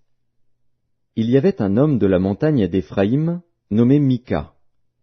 Il dit à sa mère, les 1100 cycles d'argent qu'on t'a pris, et pour lesquels tu as fait des imprécations même à mes oreilles, voici, cet argent est entre mes mains, c'est moi qui l'avais pris. Et sa mère dit, béni soit mon fils par l'Éternel. Il rendit à sa mère les 1100 cycles d'argent. Et sa mère dit, Je consacre de ma main cet argent à l'Éternel, afin d'en faire pour mon fils une image taillée et une image en fonte. Et c'est ainsi que je te le rendrai. Il rendit à sa mère l'argent. Sa mère prit 200 cycles d'argent, et elle donna l'argent au fondeur, qui en fit une image taillée et une image en fonte. On les plaça dans la maison de Mika. Ce Mika avait une maison de Dieu. Il fit un éphod et des téraphins, et il consacra l'un de ses fils, qui lui servit de prêtre. En ce temps-là, il n'y avait point de roi en Israël. Chacun faisait ce qui lui semblait bon. Il y avait un jeune homme de Bethléem de Juda, de la famille de Juda. Il était lévite, et il séjournait là. Cet homme partit de la ville de Bethléem de Juda pour chercher une demeure qui lui convint. En poursuivant son chemin, il arriva dans la montagne d'Éphraïm jusqu'à la maison de Mika. Mika lui dit, « D'où viens-tu » Il lui répondit, « Je suis lévite, de Bethléem de Juda, et je voyage pour chercher une demeure qui me convienne. » Mika lui dit, « Reste avec moi, tu me serviras de père et de prêtre, et je te donnerai 10 cycles d'argent par année, les vêtements dont tu auras besoin, et ton entretien. » Et le Lévite entra. Il se décida ainsi à rester avec cet homme, qui regarda le jeune homme comme l'un de ses fils. Mika consacra le Lévite, et ce jeune homme lui servit de prêtre et demeura dans sa maison. Et Mika dit, « Maintenant, je sais que l'Éternel me fera du bien, puisque j'ai ce Lévite pour prêtre. » Juges, chapitre 18. En ce temps-là, il n'y avait point de roi en Israël. Et la tribu des Danites se cherchait une possession pour s'établir, car jusqu'à ce jour il ne lui était point échu d'héritage au milieu des tribus d'Israël.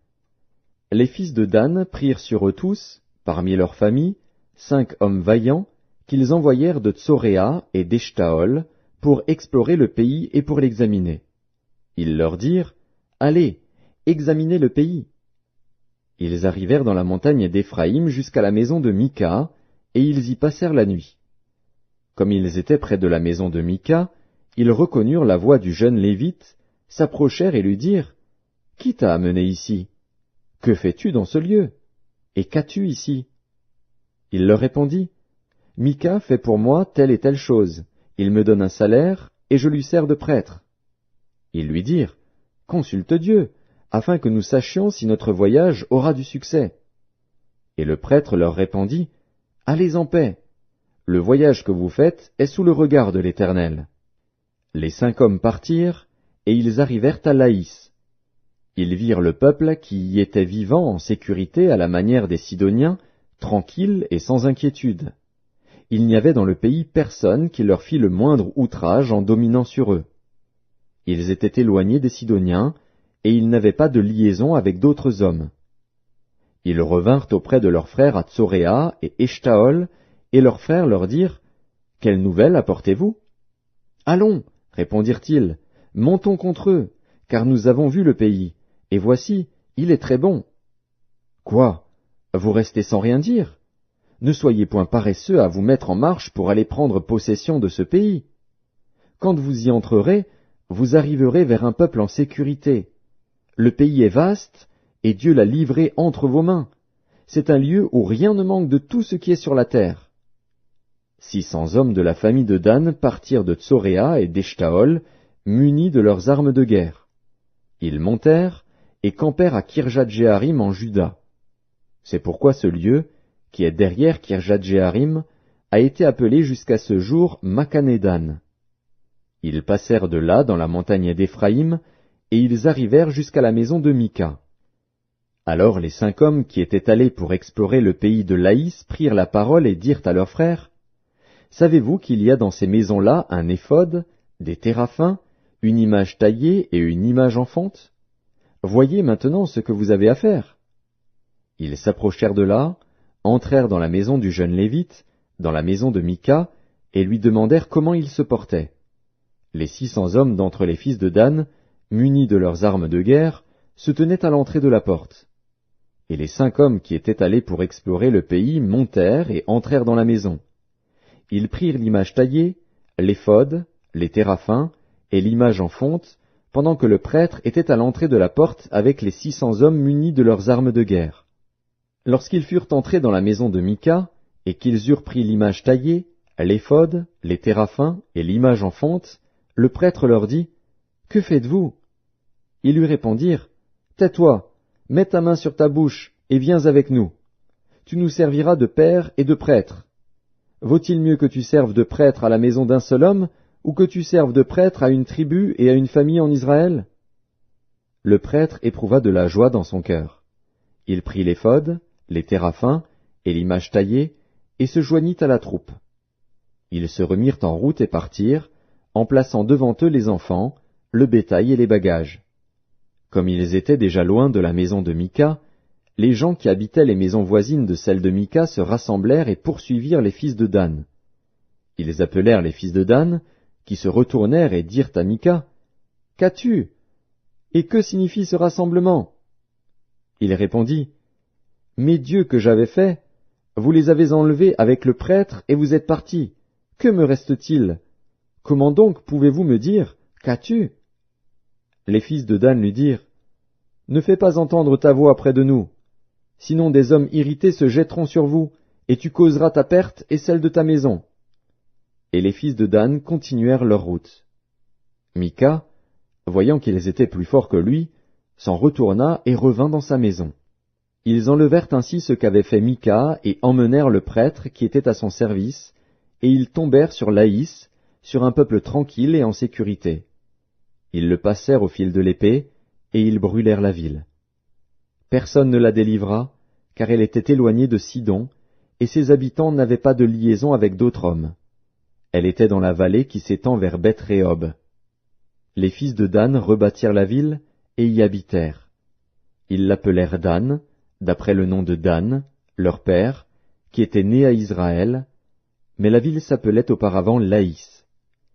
Ils dressèrent pour eux l'image taillée, et Jonathan, fils de Gershom, fils de Manassé, lui et ses fils, furent prêtres pour la tribu des Danites, jusqu'à l'époque de la captivité du pays. Ils établirent pour eux l'image taillée qu'avait faite Mika, pendant tout le temps que la maison de Dieu fut à Silo. Juges, chapitre 19. Dans ce temps, où il n'y avait point de roi en Israël, un Lévite, qui séjournait à l'extrémité de la montagne d'Éphraïm, prit pour sa concubine une femme de Bethléem de Juda. Sa concubine lui fit infidélité, et elle le quitta pour aller dans la maison de son père à Bethléem de Juda, où elle resta l'espace de 4 mois. Son mari se leva et alla vers elle, pour parler à son cœur et la ramener. Il avait avec lui son serviteur et 2 ânes. Elle le fit entrer dans la maison de son père. Et quand le père de la jeune femme le vit, il le reçut avec joie. Son beau-père, le père de la jeune femme, le retint 3 jours chez lui. Ils mangèrent et burent, et ils y passèrent la nuit. Le 4e jour, ils se levèrent de bon matin, et le Lévite se disposait à partir. Mais le père de la jeune femme dit à son gendre, « Prends un morceau de pain pour fortifier ton cœur. Vous partirez ensuite. » Et ils s'assirent, et ils mangèrent et burent eux 2 ensemble. Puis le père de la jeune femme dit au mari, « Décide-toi donc à passer la nuit, et que ton cœur se réjouisse. » Le mari se levait pour s'en aller, mais, sur les instances de son beau-père, il passa encore la nuit. Le 5e jour, il se leva de bon matin pour partir. Alors le père de la jeune femme dit, « Fortifie ton cœur, je te prie, et restez jusqu'au déclin du jour. » Et ils mangèrent eux 2. Le mari se levait pour s'en aller, avec sa concubine et son serviteur. Mais son beau-père, le père de la jeune femme, lui dit, « Voici, le jour baisse, il se fait tard, passez donc la nuit. Voici, le jour est sur son déclin, passe ici la nuit, et que ton cœur se réjouisse. Demain vous vous lèverez de bon matin pour vous mettre en route, et tu t'en iras à ta tente. » Le mari ne voulut point passer la nuit, il se leva et partit. Il arriva jusque devant Jébus, qui est Jérusalem, avec les 2 ânes bâtés et avec sa concubine. Lorsqu'ils furent près de Jébus, le jour avait beaucoup baissé. Le serviteur dit alors à son maître, « Allons, dirigeons-nous vers cette ville des Jébusiens, et nous y passerons la nuit. Son maître lui répondit, Nous n'entrerons pas dans une ville d'étrangers, où il n'y a point d'enfants d'Israël, nous irons jusqu'à Gibéa. Il dit encore à son serviteur, Allons, approchons-nous de l'un de ces lieux, Gibéa ou Rama, et nous y passerons la nuit. Ils continuèrent à marcher, et le soleil se coucha quand ils furent près de Gibéa, qui appartient à Benjamin. Ils se dirigèrent de ce côté pour aller passer la nuit à Gibéa. Le Lévite entra, et il s'arrêta sur la place de la ville. Il n'y eut personne qui les reçût dans sa maison pour qu'ils y passassent la nuit. Et voici, un vieillard revenait le soir de travailler au champ. Cet homme était de la montagne d'Éphraïm, il séjournait à Gibéa, et les gens du lieu étaient benjamites. Il leva les yeux, et vit le voyageur sur la place de la ville. Et le vieillard lui dit, « Où vas-tu, et d'où viens-tu » Il lui répondit, « Nous allons de Bethléem de Juda jusqu'à l'extrémité de la montagne d'Éphraïm, d'où je suis. J'étais allé à Bethléem de Juda, et je me rends à la maison de l'Éternel. Mais il n'y a personne qui me reçoive dans sa demeure. Nous avons cependant de la paille et du fourrage pour nos ânes. Nous avons aussi du pain et du vin pour moi, pour ta servante, et pour le garçon qui est avec tes serviteurs. Il ne nous manque rien. » Le vieillard dit, « Que la paix soit avec toi. Je me charge de tous tes besoins, tu ne passeras pas la nuit sur la place. » Il les fit entrer dans sa maison, et il donna du fourrage aux ânes. Les voyageurs se lavèrent les pieds, puis ils mangèrent et burent. Pendant qu'ils étaient à se réjouir, voici, les hommes de la ville, gens pervers, entourèrent la maison, frappèrent à la porte, et dirent au vieillard, maître de la maison, « Fais sortir l'homme qui est entré chez toi, pour que nous le connaissions. » Le maître de la maison, se présentant à eux, leur dit, « Non, mes frères, ne faites pas le mal, je vous prie, puisque cet homme est entré dans ma maison, ne commettez pas cette infamie. Voici, j'ai une fille vierge, et cet homme a une concubine. Je vous les amènerai dehors, vous les déshonorerez, et vous leur ferez ce qu'il vous plaira. Mais ne commettez pas sur cet homme une action aussi infâme. » Ces gens ne voulurent point l'écouter. Alors l'homme prit sa concubine, et la leur amena dehors. Ils la connurent, et ils abusèrent d'elle toute la nuit jusqu'au matin. Puis ils la renvoyèrent au lever de l'aurore. Vers le matin, cette femme alla tomber à l'entrée de la maison de l'homme chez qui était son mari, et elle resta là jusqu'au jour. Et le matin, son mari se leva, ouvrit la porte de la maison, et sortit pour continuer son chemin. Mais voici, la femme, sa concubine, était étendue à l'entrée de la maison, les mains sur le seuil. Il lui dit, « Lève-toi, et allons-nous-en. » Elle ne répondit pas. Alors le mari la mit sur un âne, et partit pour aller dans sa demeure. Arrivé chez lui, il prit un couteau, saisit sa concubine, et la coupa membre par membre en 12 morceaux, qu'il envoya dans tout le territoire d'Israël. Tous ceux qui virent cela dirent, « Jamais rien de pareil n'est arrivé et ne s'est vu depuis que les enfants d'Israël sont montés du pays d'Égypte jusqu'à ce jour. Prenez la chose à cœur, consultez-vous, et parlez. » Juges, chapitre 20. Tous les enfants d'Israël sortirent, depuis Dan jusqu'à Beer-Shéba et au pays de Galaad, et l'assemblée se réunit comme un seul homme devant l'Éternel, à Mitzpa. Les chefs de tout le peuple, toutes les tribus d'Israël, se présentèrent dans l'assemblée du peuple de Dieu. 400 000 hommes de pied, tirant l'épée. Et les fils de Benjamin apprirent que les enfants d'Israël étaient montés à Mitzpa. Les enfants d'Israël dirent, « Parlez, comment ce crime a-t-il été commis » Alors le Lévite, le mari de la femme qui avait été tuée, prit la parole et dit, « J'étais arrivé, avec ma concubine, à Gibéa de Benjamin, pour y passer la nuit. Les habitants de Gibéa se sont soulevés contre moi, et ont entouré pendant la nuit la maison où j'étais. Ils avaient l'intention de me tuer, et ils ont fait violence à ma concubine, et elle est morte. J'ai saisi ma concubine, et je l'ai coupée en morceaux, que j'ai envoyée dans tout le territoire de l'héritage d'Israël. Car ils ont commis un crime et une infamie en Israël. Vous voici tous, enfants d'Israël, consultez-vous, et prenez ici une décision. » Tout le peuple se leva comme un seul homme, en disant, Nul de nous n'ira dans sa tente, et personne ne retournera dans sa maison. Voici maintenant ce que nous ferons à Gibéa. Nous marcherons contre elle d'après le sort. Nous prendrons dans toutes les tribus d'Israël 10 hommes sur 100, 100 sur 1000 et 1000 sur 10 000. Ils iront chercher des vivres pour le peuple, afin qu'à leur retour on traite Gibéa de Benjamin selon toute l'infamie qu'elle a commise en Israël. Ainsi tous les hommes d'Israël s'assemblèrent contre la ville, unis comme un seul homme. Les tribus d'Israël envoyèrent des hommes vers toutes les familles de Benjamin pour dire « Qu'est-ce que ce crime qui s'est commis parmi vous? Livrez maintenant les gens pervers qui sont à Gibéa, afin que nous les fassions mourir et que nous ôtions le mal du milieu d'Israël. » Mais les Benjamites ne voulurent point écouter la voix de leurs frères, les enfants d'Israël. Les Benjamites sortirent de leur ville et s'assemblèrent à Gibéa pour combattre les enfants d'Israël. Le dénombrement que l'on fit en ce jour des Benjamites sortis des villes fut de 26 000 hommes, tirant l'épée, sans compter les habitants de Gibéa formant 700 hommes d'élite.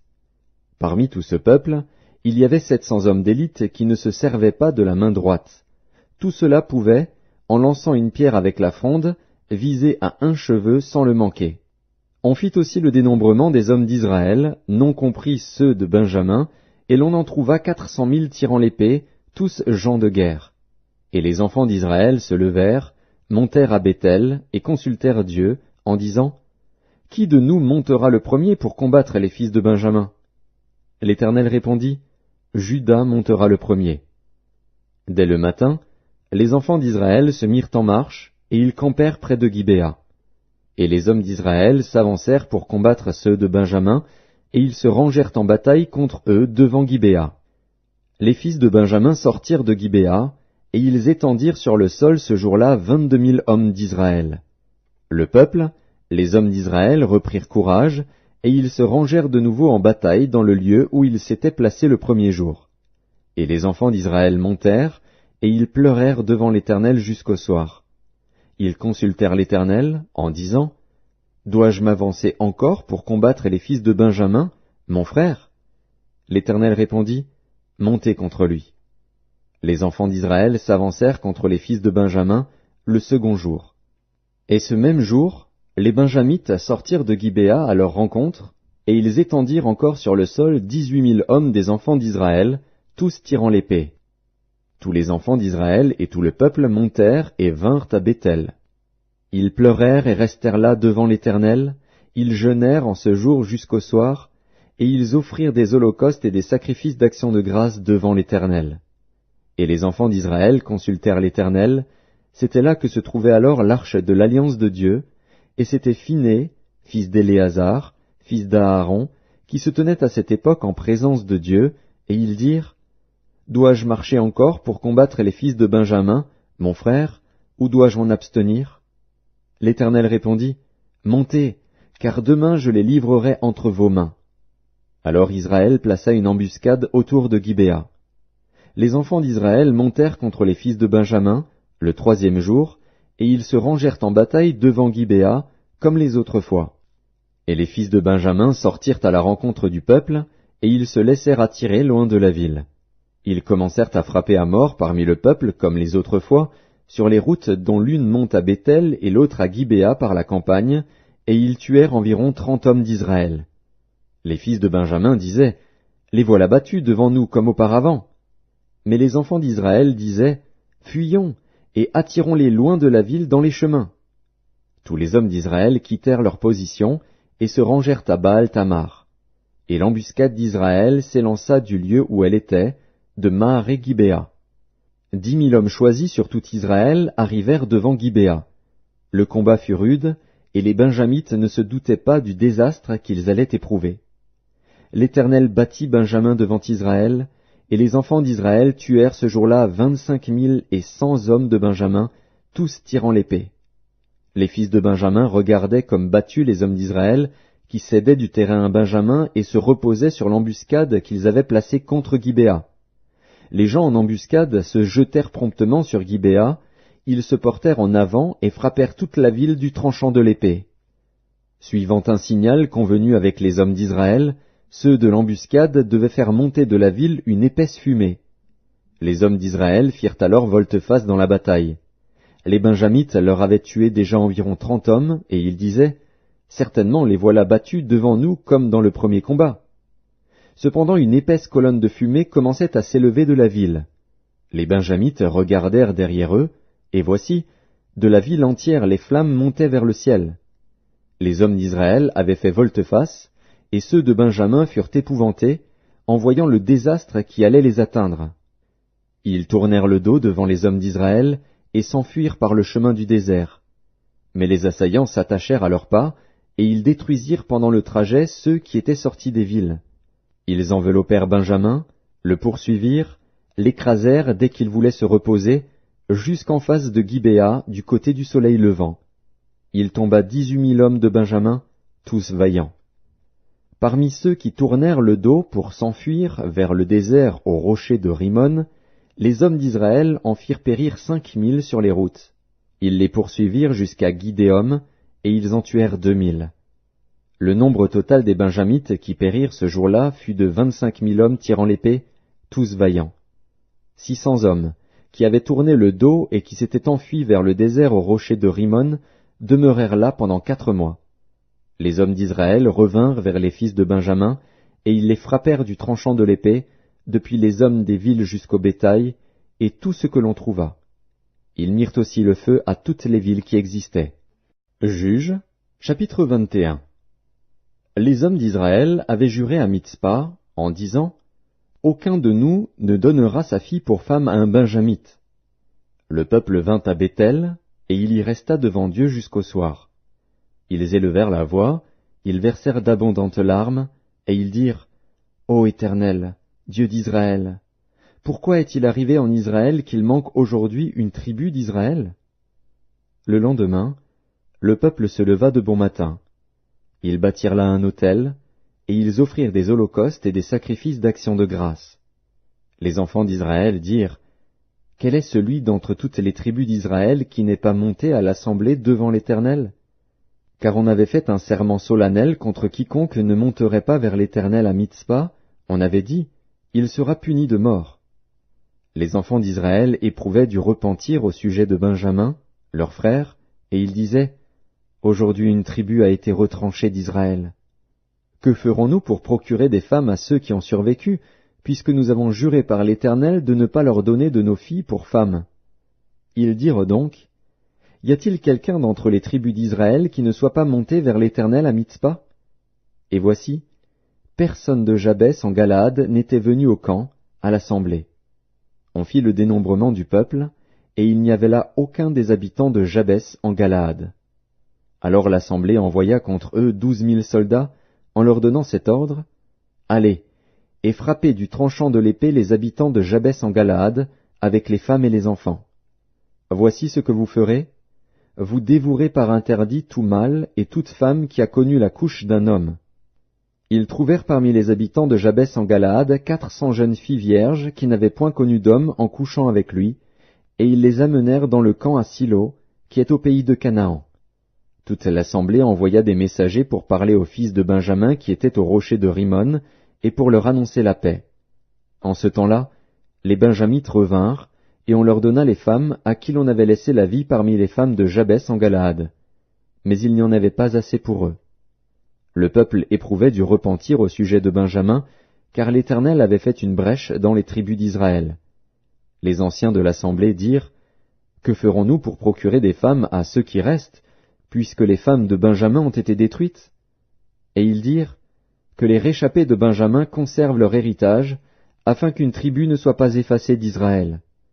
Mais nous ne pouvons pas leur donner de nos filles pour femmes, car les enfants d'Israël ont juré, en disant, « Maudit soit celui qui donnera une femme à un Benjamite. » Et ils dirent, « Voici, il y a chaque année une fête de l'Éternel à Silo, qui est au nord de Béthel, à l'orient de la route qui monte de Béthel, à Sichem, et au midi de Lebona. » Puis ils donnèrent cet ordre aux fils de Benjamin, « Allez, et placez-vous en embuscade dans les vignes.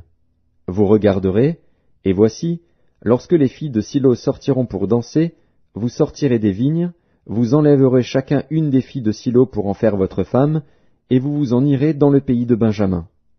Si leur père ou leurs frères viennent se plaindre auprès de nous, nous leur dirons, « Accordez-les-nous, car nous n'avons pas pris une femme pour chacun dans la guerre. Ce n'est pas vous qui les leur avez donnés. En ce cas, vous seriez coupables. » Ainsi firent les fils de Benjamin. Ils prirent des femmes selon leur nombre parmi les danseuses qu'ils enlevèrent, puis ils partirent et retournèrent dans leur héritage. Ils rebâtirent les villes et y habitèrent. Et dans le même temps les enfants d'Israël s'en allèrent de là, chacun dans sa tribu et dans sa famille, ils retournèrent chacun dans son héritage. En ce temps-là, il n'y avait point de roi en Israël, chacun faisait ce qui lui semblait bon.